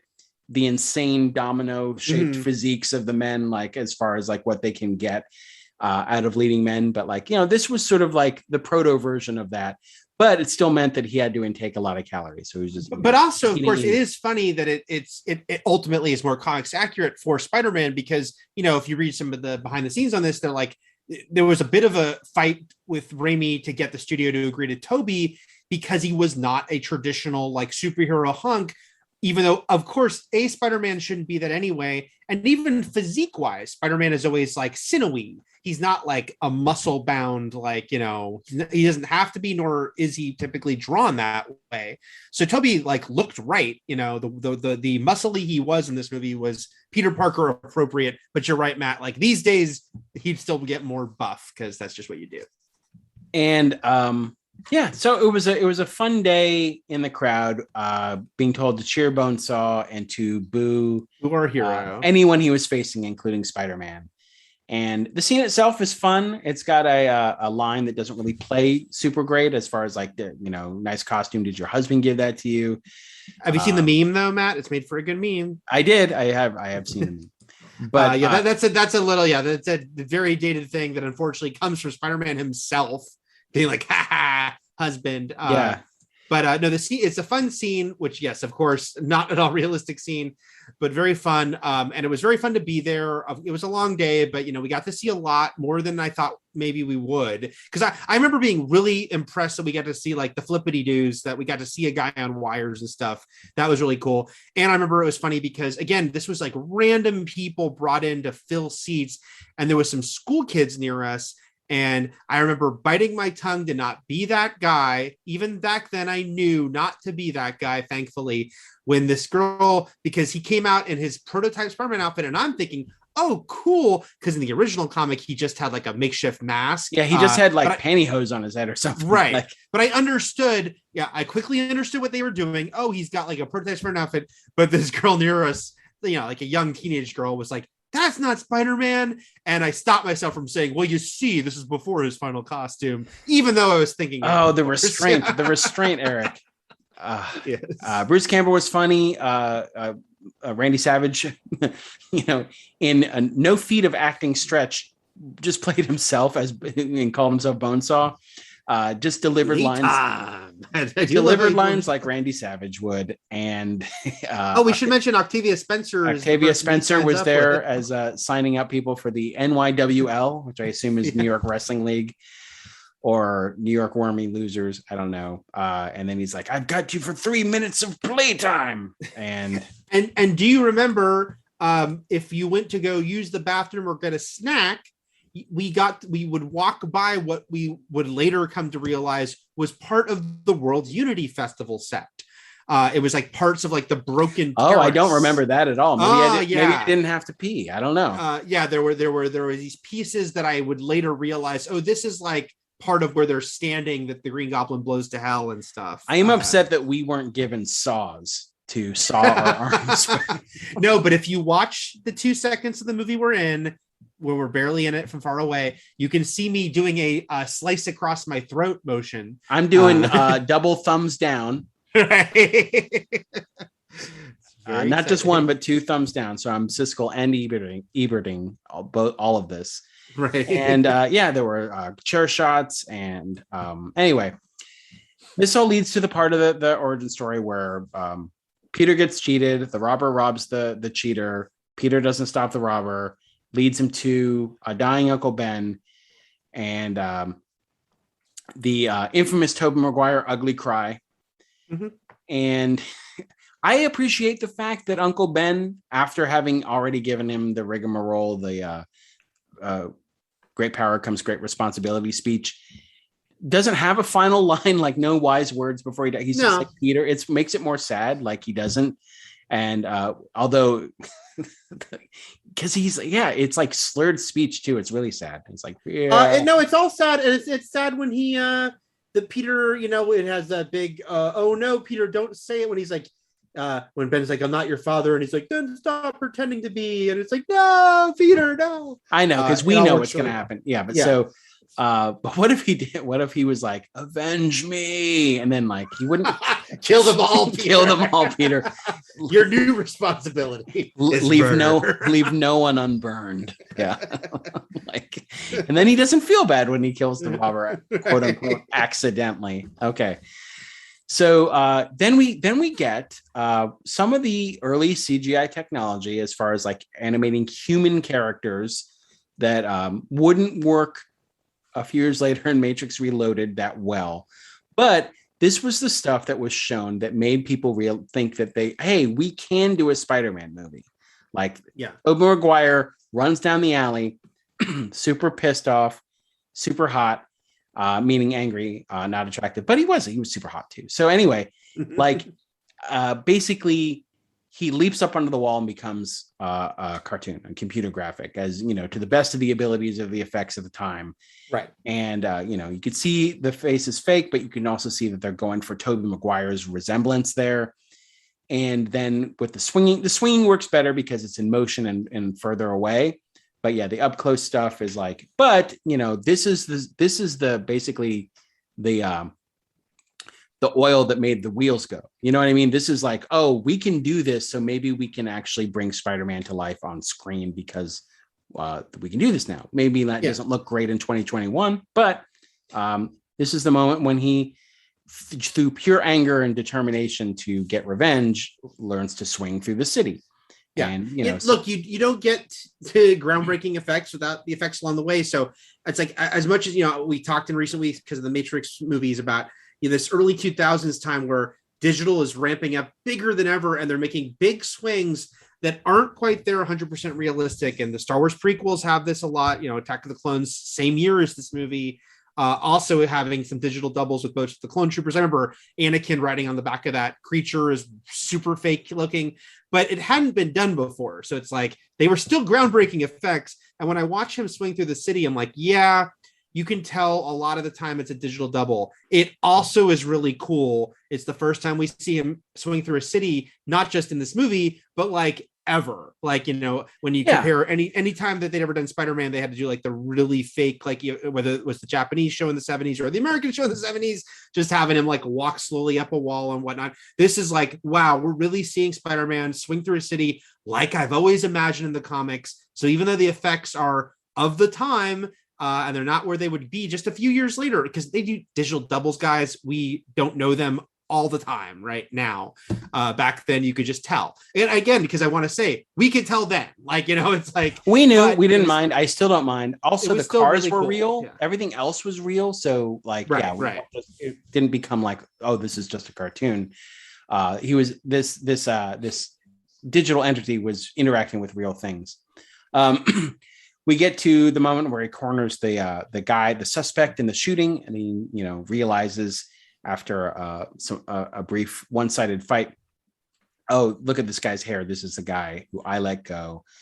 The guy trips and falls, and to his death, so dark move here. It wasn't fully Peter's fault, but it also wasn't, it's not his fault either. Like it's, it's like 30-70, 40-60 his fault. I can't tell, but because he was backing away from him, he fell out the window, he died. Then time passes. Could be a month, could be 2 months. I don't know where he is in the school year, but the next time we catch up with him, it's graduation. He's still feeling sad about Uncle Ben. The funeral happened, but this could be a while later. But coming out of this is when, remembering Ben's words, this is sort of the summer of Spidey. Like, he designs his suit for real. He decides he's going to go out on the streets and protect New Yorkers from crooks and criminals and stuff like that. He starts becoming a citywide sensation. There are headlines about him. So it's a mix of like headlines, shots of Peter, and eyewitnesses, including Lucy Lawless as like a punk, as sort of like a fun Easter egg from the Rob Tapert, Sam Raimi universe. Because they produced Cena, and she's married to Rob Tapert. So who didn't work on this movie, but is Raimi's longtime producing partner. It is funny rewatching this movie. It's like, because he graduates high school about halfway through the movie, and it was interesting. They put his origin back in high school, but they still, after this, more and more people would be like, that would kind of come to feel like the Spider-Man's most fun or most interesting as a character if he's a high school kid. That it just adds to the like out of, over his head element. The MCU plays into this a lot. Like, he's just pretending to be like a big tough superhero. He's just a kid alongside these like, Avengers. So it's funny because if they did this movie today, because we've seen it literally, he wouldn't graduate high school halfway through the first movie. No. Especially also, the more he's out of high school, the less I'm able to tolerate about him being a doofus. I don't know if that makes sense. It completely makes sense. If you're going to play into kind of some of those like old school things, the high school setting helps a lot. And I guess what I want to say is, before the MCU, the Garfield movies for one, but also other animation and stuff, they would decide, let's keep him in high school longer. This was like the last time that they kind of quickly got him out of high school. All right. Also, I just want to mention, and I'll get way more into this in the third movie because it bugs the shit out of me, as well as a lot of other things in that movie. And I'm not the only one, obviously. Right. But there is a weird chaste element to romance and being an adult in this world. Like, this is a family movie. Obviously, MJ is seeing Harry and does so for months. They're having sex, but it's not at the forefront. Like, all we need to know is that they're boyfriend and girlfriend, and that's all we know.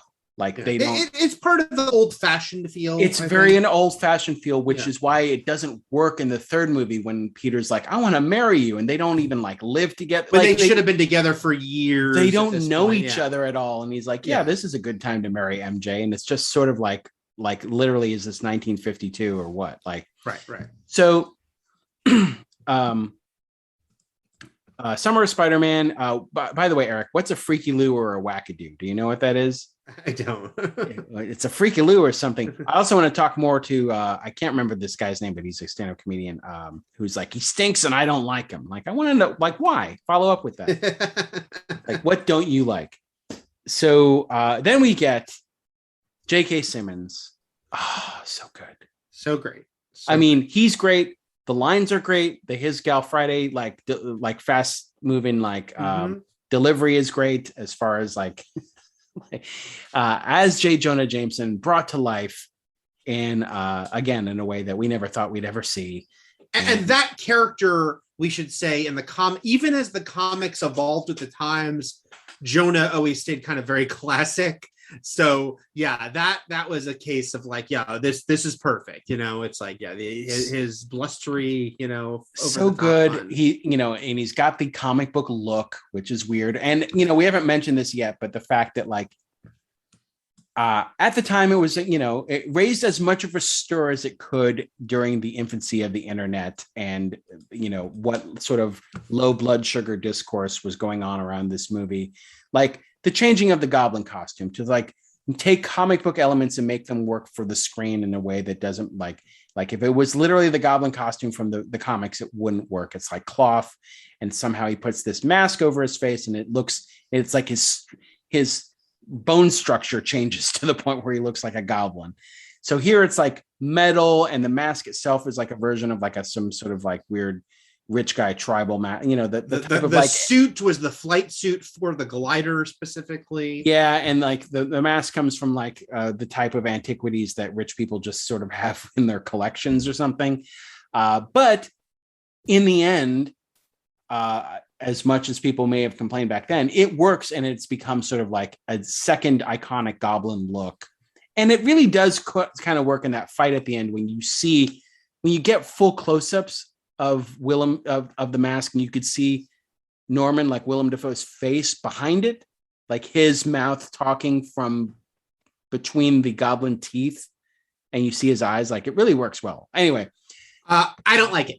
Okay, I like it. I like it in a way that like it's just like, again, with nostalgia, with time away comes appreciation. I do have that. To the point where like when this dude shows up in No Way Home, where you're going to be like, oh fuck. Oh yeah, no, like, absolutely. And I never like, and again, I think just because you and I are not the kind of people who ever have been like, if they change this one thing, they've ruined the movie. So I never was that. I will say Green Goblin was typically my favorite comic book villain growing up. And so this costume, this look, but mostly the fact that it's like, it was very constrictive, clearly. A lot of people made the same joke about looking like a Power Rangers villain. And I think that was because of like, it looks stiff and like he didn't have a lot of mobility. And I still think that, and have you ever seen, Matt, the makeup test that has been kind of leaked of when they did try a more comic book mask for him? Yeah, but like a lot, yeah, it's interesting. Again, yeah, it's a big reach if how they would have made that work. So yeah, I still don't love it, especially because Spider-Man looks so great in this movie. I mean, I don't know if you remember when they released the first photo of him, and it was like, holy shit, like seeing that costume. So the fact that Green Goblin doesn't look right to me will always stick out. But I really like Dafoe. I think the costume still is fine, and like you said, that there's some fun, still some brutal for sort of fight stuff with it. It's not a deal breaker for me, but watching it again, I'm like, And I am curious when he inevitably shows up in No Way Home, will he be wearing this exact costume, or will it be some sort of maybe a hybrid, something a little more towards the comics without being completely the comics? Yeah, but then sort of like to counterbalance that, J.K. Simmons is like ripped from comic book pages, like his J. Jonah Jameson. Yeah, down to, by the way, a great moment that they included, which is when he won't give up Peter's name. A lot of people that made like Tumblr rounds years ago and meme rounds as far as like J. Jonah Jameson's a hero. Look, he didn't give up Peter in that scene, which is like, it is a great character moment. Like he's not, and it's very comic book where he is this asshole who hates Spider-Man, but has his good side. And that felt straight out of the comic, that like he wouldn't give up Peter's name. He's not gonna feed Peter the wolves, exactly. Right. And we've got he's going to give Peter a box of Christmas meat, which I really wish that had played out at some point in the trilogy. They're just also the Christmas meat runner. Yeah. And we've got Bill Nunn as Robbie Candyman, Robertson. Farewell to the Fleshes, Bill Nunn. Bill Nunn as comic book character Robbie Robertson. And we've got Elizabeth Banks as Betty Brant, who, if you don't know, but is actually in the MCU, played by, what's the actress's name? She's got an interesting name. Starts with an A. It's like something Rice. Anjali Rice, who is also in Mare of Easttown. The Nice Guys. So if you're not aware, she's blonde and in high school and sort of petite in the MCU Spider-Man films, and was got to date Ned Leeds, who actually is from the comic books. Ned Leeds was framed as the Hobgoblin, I tell you. But in the comics, Betty was a receptionist at the Bugle, who was actually, along with Liz Allen, one of the earliest love interests for Peter. And a funny thing that like now you'd have to do in a totally different way. Basically, Peter starts like dating this older woman who works at the Daily Bugle. He's a high school kid. And it's funny because you can tell, again, it's like when she first talks to him, it's that kernel of like, maybe we'll go there later. Like there's this tiniest little kernel of a flirtation that doesn't go anywhere, but it's like, it's in there. Like, if they chose to go down that path in a sequel, it's there. And she looks right out of the comics with that haircut. Also, it's funny because Elizabeth Banks, we knew her, Matt, from Wet Hot American Summer already. But I don't even think her name's in the opening credits. It's like she's not become in any way a star yet when she did this movie. So yeah, and Liz Allen is obviously in Homecoming too as Vulture's daughter. But yeah, so let's see. I also want to mention again, just things that kind of at the time were just so thrilling for us, because again, we had never gotten anything cool Marvel movie wise until just before this. They do a thing that now we're very used to with the MCU, but at the time was like, did you catch that? Which is 2 lines of note, which is Dr. Connors fired me. Yep. And we don't have a decent picture. Eddie's been on it for weeks. Yeah. So you get your kernel of Lizard and Venom, these tiny little things that were so thrilling for us to have these little mentions of, we know who Eddie is. We know who Dr. Connors is. It's all happening. It's all happening, and it all will happen in the sequels. Right. So we already had Goblin versus Spider-Man the first time. Now we get a second one, but this time Goblin knocks him out with sleep spray, and he goes on Shark Tank. He's got a pitch. He's like, look, sharks, I don't know this. I don't really like this part. I don't know what Goblin really wants. It's like somehow evil Goblin, the Jekyll side is like, what if he joins us? So he's got a pitch. First time he says that too, it's an obvious ADR line. Yeah. So this felt like something in post. It didn't feel right. None of it feels right because it wasn't finished. It wasn't the finished idea. Yeah. So the elevator pitch, he's like, join me, Spider-Man, because being a hero is for drips. Like, I don't know what he thinks, because he's like, think of all we can create. I don't know what that means, Eric. What does that mean? Right. They're gonna build houses for the poor. They're gonna have a new summer salad. Like, I don't know what they're supposed to create together. But he's like, just think about it, which is my favorite Fred Durst quote. Just think about it. Sure, I guess. Sure. So, and at no point does Peter ever consider this. So I don't know why it's brought into the story at all, because Goblin goes after this pitch hard. It's not the first time. He keeps trying to do it. Like, join me. And it's like, and there's never an inkling of interest. So I don't know why he continues on this course. He's just not that into you, Norman. He's just not. You're just going to have to accept it. So then we see Peter and MJ's third conversation ever, which he's like, I've got $7 to my name, like The Rock, and I'm going to buy you a cheeseburger. But this gives him an opportunity to save MJ for the second time in the movie and do the money shot, meaning for this movie, the upside down in the rain kiss. Extremely iconic. To this day, iconic. To this day, Homecoming referenced it. Yeah. It's it obviously parodied and homage to a million things, and the fact that the MCU did a direct homage to it later on. Yeah, it's famous for a reason. It's still a great visual. It's great. It looks good, even though from everything we've been told, it didn't. It was like uncomfortable and weird to kiss upside down, but also the rain was going up his nose and stuff like that. And so she's almost mugged. Her nips are out. It's raining. She gives a kiss. She's falling in, and again, weird. Part of the old-fashionedness of it. Later on, she's like, I think I'm falling in love, and she's falling in love with Spider-Man. Like, also. And I realize we're probably pushing 2 hours with this podcast, but okay. does she know, Eric? And if she doesn't, she's stupid. That's all I can really say. I don't think we're not supposed to think. We're supposed to think she suspects after Peter and her kiss at the end and they walk away and she has that little moment of like touching her lips. That's okay. I'm just saying she should have known earlier, earlier, especially when he saves her and he calls her MJ in the Roosevelt Island fight at the end. Like and it sounds like him too. There are points where he's not trying to disguise his voice at all. Literally sounds like Peter to her. Mm-hmm. She can't get it. Okay, she suspects at the end. Then going into the sequel, she should have more of an idea of why he's as much of a flake as he is, right? Yeah. All right. I'm just saying, like, either she should have known earlier, or at least if she does by the end of this movie, she should. They take back in the sequel. Oh, that's dumb. The fact I don't like it. That right. ending was supposed to be like her kind of figuring it out. Or, suspecting. Yeah. Part 2 is great, but that's dumb. Okay. The burning building.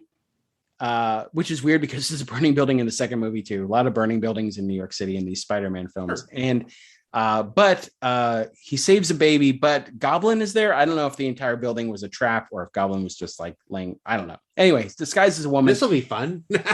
He's like, I love pranks. I love boozles. I'm gonna pretend to be an old lady. Gives him the pitch again. Doesn't matter. All of this is to say it's a mini fight that leads to the Thanksgiving scene. And now Norman is like, and you can kind of see it. I like this moment. I like when he's going up on the elevator to the apartment and you can see he's barely keeping it together and he's kind of goblining out. And like when he walks to the door, he's all smiles, but he's very instantly, I don't know, like if he's going back and forth between nice guy and evil guy and can't tell the difference, or if he's really Goblin and he's pretending at this point. Like, yeah, lots of fun stuff here though, with May slapping his hand and him staring at her with the knives. And like the Peter hiding on the ceiling, but then the sploosh of blood falls down, like really like the wettest drop of blood in the entire world. This like a ladle full of marinara sauce. Early digital blood, falls on the ground. And it is silly that Norman hears it, but also he did take performance enhancers, so I get it. But it always reminds me of the scene from Freaked when like he's Randy Quaid's like styrofoam cup. Anyway, I will say there are two big scenes I saw from this movie before it opened at conventions. San Diego Comic-Con the summer before showed us the whole lab scene of him getting bit.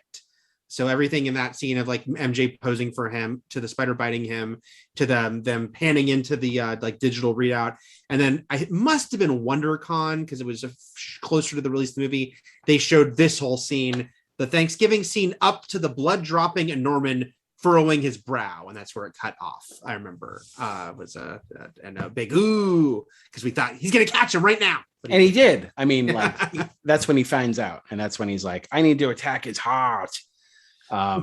This is when so Norman realizes it's Peter, decides to attack his heart. He goes after May. Silly scene where she's praying and he's like, deliver us from evil. Although quite a huge explosion behind her. It's a huge explosion, but and also enough to drive her momentarily insane because she's in the hospital just going like it's a lot, May. Oh, by the way, I love that everyone calls her Aunt May. Norman calls her Aunt May, not May. She's just Aunt May to Mary Jane. She's Aunt May to Norman. That's just what she wants. Aunt May to everybody. Okay. You can bring up if you'd like the second DC reference here. But you're not Superman, you know? Yeah, which was in the trailer, so it was very funny.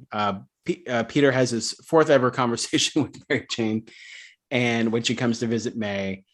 And then Peter talks to May and she's like, you've always loved her and you thought she was an angel. Again, like what's happening?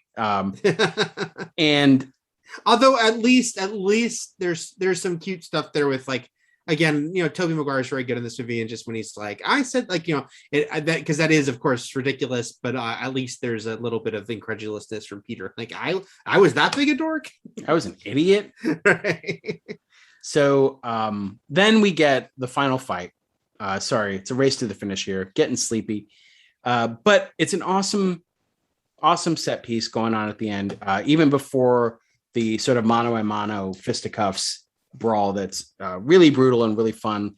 You know, him going through the wall, followed up right with the pumpkin bomb, like right in his face, like awesome. Also, but I want to mention, because it is interesting. Like, if you don't know the comics, it's like in the comics, one of the most famous Spider-Man stories ever, the death of Gwen Stacy, where the Green Goblin throws her off a bridge and kills her. And then Spider-Man and him have a fight that ends up being to the death because he sends his glider at Spider-Man. Spider-Man jumps out of the way and it kills him. So much purposeful pulling from that here, even though it's Mary Jane, not Gwen, including him throwing her off a bridge. It's just that he does save her, you know. He saves her, and it's like giving him a choice. It's like, yes, I will say because there's all those other people are an addition of the movie that get that. It is funny that it's almost a meta aspect when he's like, see why it's bad being a hero, because I'm an asshole. Like, where it's like, because some maniac's gonna come by and make you do these stupid like games. Like, that's why it sucks to be a hero, because some screenwriter out there is gonna be like overly cruel and clever and come up with these sort of like contrived like pick and choose games. So but yeah, the effects are all awesome. Like the shot of the slingshot into sort of the bridge area, the simultaneously the visuals of Mary Jane, and then the sort of the cable car like dropping in both eyes, you know, of Peter Parker. The save, and we'll see this in the sequel too, the New Yorkers coming to the defense of who they consider to be one of their which own. is one of those moments. It's like, even in the moment when it opened, it has. I loved it. It's great. It's cheesy and it's great. We should mention, you know, yes, this movie was an interesting thing in that this movie opened less than a full year after 9/11. Had to be all the teaser trailer and poster had to be pulled from theaters, and the movie slightly altered because of the Twin Towers inclusion in those original aspects. But this movie, yes, it was like the right movie at the right time for a lot of reasons, including the fact that it's like so pure and had this scene of like the New Yorkers standing up for Spider-Man. And it's great. It's cheesy and it's great and it's wonderful. I mean, Goblin's a New Yorker too, but like, yeah, but he's one of the 1%. He's the kind of guy who has like ancient masks and in his room. So, yeah, I loved it. I liked that they're just like pelting him with garbage and like, and you know, kind of save him, and not just them, but like the people working that barge down in the East River. They're like, we're gonna help you out. Like, we'll bring it under you. So it's something they tried. You mess with New York. Man, it's something they tried to replicate, and I get what they were going for in the first Andrew Garfield, the Amazing Spider-Man movie at the end, and it just didn't play as well. But yeah, and I think that's the last time they tried it. So again, going back to the fact that the miraculous thing of just seeing this movie at all, it's like, and also because as huge Marvel fans, we just had not gotten these big Marvel movies, while at least Superman and Batman had gotten big movies, and also. Again, it's a fundamental difference between the two universes in the comics and in the films is that the Marvel universe, while it also includes Wakanda and Latveria and stuff, is much more based in real cities. Spider-Man is a quintessential New Yorker in the comic books. So to have that in a movie for the first time was just like a really fun thing. And, you know, that was one of the reasons why, as a big of a fan of the X-Men and like the different X teams as I was, like Spider-Man was always my first favorite hero because I grew up in New York. And, you know, also Power Pack, Daredevil, all the New York based like heroes I had like a sort of a different connection to, because these comics were also some of the times drawn to actual geography, or it's like because most of the artists lived in New York. So. Yeah. So as you know, and I think I've mentioned this on the podcast before, the youngest siblings in Power Pack went to my school. My actual school of PS 87 in New York, and Alex and Julie went to IS 44, which was across the street, the middle school, and they lived off 72nd and Broadway because you could see the Grace Papaya and you could see, you know, it was just very, it just had an extra personal touch for me. So, but yeah, and so also as just a comic fan, seeing this third act draw from, you know, the death of Gwen Stacy moments. That, you know, in a way that like gives it its new spin, makes it work for this movie without, you know, actually ending the movie in a tragic way. The whole fight at the end was really awesome, and how it goes from like swinging around and flying around to just two guys punching the shit out of each other. I thought was awesome.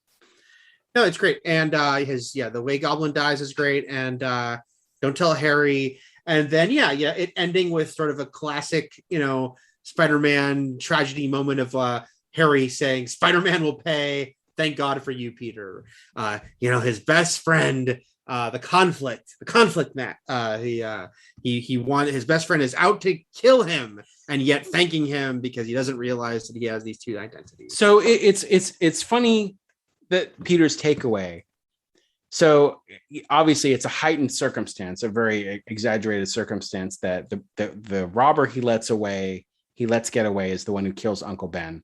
And it's kind of almost like, did it have to be something that personally affects him in order to make him care? Maybe, maybe not. But we're facing that a lot these days in pandemic times, as far as people don't seem to care unless something personally affects them. Mm-hmm. His decision at the end of this movie to say he's not in love with MJ, right? Obviously to protect her. He's like, I can't love anyone now. I'm kind of like, maybe you can. I'm just saying, Goblin's dead. So the one person who is the absolute direct threat to your life and is always the only person who has ever been a direct threat to your life so far is gone. I feel like it's safe, but Peter is Peter. Maybe there's a reason. Maybe there's an extra layer of reasoning to why other people hate him in this movie than he's just a nerd. Maybe he's just also insufferable. It adds to what you're talking about, the sort of chaste feel of it all, because I think even at the time, I think my mom made jokes about this, but it's because it reads as though I can't have sex with you. Even though, yes, we understand in the greater picture, he believes she's in danger if they're together. That's why he's doing this. But the way it's sort of conveyed and all, but all I can give you is my friendship. But that's the other thing is are we then to believe that he is just going to be celibate for his life? Right. No, I'm serious. I get it. Yeah. It's I can't have anyone except. Well, how is he going to? I am the monk. He can't separate himself from Aunt May. Right. Also, she almost got blown up. Yeah, I'm just saying she's still in danger. Yeah, I can't be your nephew anymore. Sorry. Consciously a coupling with you. All right.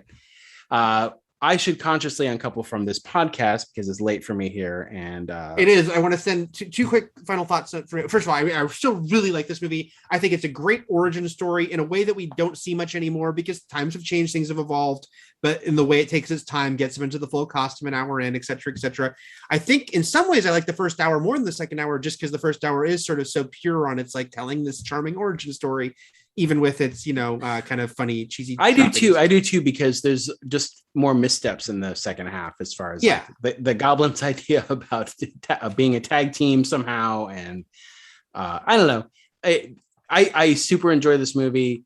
I still think it holds up well. I still think we get a lot of origin stories. I just think we do. I just think we as a society have decided and loudly decided. We have loudly proclaimed we are over Spider-Man and Batman origin stories. So we don't get those anymore, and that's fine.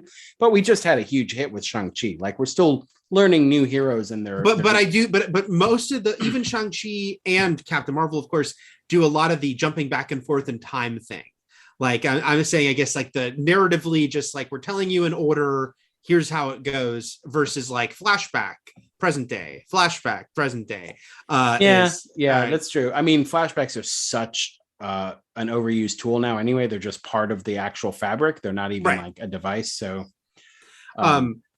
and my last thought is just to tell a story that a quick story, I know I've told Matt before, maybe I've told it on the podcast before, we'll tell quickly, which just to say that even if there was no Twitter in 2001/2002, there was still crazy fans who you can't make happy because they want an exact thing that they will not get, which is I will always remember being at San Diego Comic-Con 2001 when they had the big panel for the Spider-Man. Like I said, they showed the whole lab scene. We'd seen the pictures of him in costume. It went over great. People were so hyped for this movie. And then I was in a long line for free merch, and I'm by myself. There's some guys together in front of me, and everyone's talking about how hyped they are by Spider-Man. Looks so great. And there's this one weird dude. You can tell he's weird before he even starts talking, kind of looks weird. And he starts griping about, oh, it looks terrible. And unfortunately, the group of guys decided to engage with him. First mistake and last mistake. What do you mean, man? It looks awesome. Yeah. Tell us more about your thoughts. And he Please had elaborate. Please Some, go he had into some, Matt. go into He depth. said Yeah. he doesn't look right. Doesn't look right. And what, his costume looks so cool. No, he does, and it sounds like he was doing a bit, but he wasn't. He doesn't have the underarm webbing. And again, in the comics, in the classic Steve Ditko art, yes, in the first like 30 issues or so, he had like kind of that like little under the Homecoming evokes it with the little glider, right? But he had that, then they dropped it. He goes, he doesn't have the underarm webbing. And they're like, what? In the original comics, he had underarm webbing. They screwed up. They should have had it there. And he goes on a whole rant about it and how they've ruined the movie and he cannot sanction their buffoonery. And I think about him and where he is today. I hope, first of all, I hope Green Goblin dropped him off a bridge. Second of all, barring that, I hope, we've had dozens and dozens of comic book movies since then. I hope he's never gotten what he wanted. That's what I'm saying. If he is that specific in his mind, if he's not like, me talking about like, yeah, I still wish Goblin looked different, but it's in no way, never was a deal breaker. But if this guy is like anything that is not exactly mine, is the movie's broken, then he's never been happy. Yeah. I hope, no, but I mean, like, we can predict that he was never happy. I hope he was never happy. And I hope he stopped watching movies, like all movies, because of it. He just gave up on anything, any adaptation to screen. Not even comic book movies, just like anything, like, I don't know. I'm so tired. I can't even name a movie right now. Like, It's okay. I can't name a non-comic book movie because there are so many. Right. I'm like, Jungle Cruise. That's still based on something. Anyway. Night House. All right. Go to sleep. We'll be back with Spider-Man 2 next week. We will. And until then, everything is possible, but nothing is real. And Shakma. Shakma. And Thwip.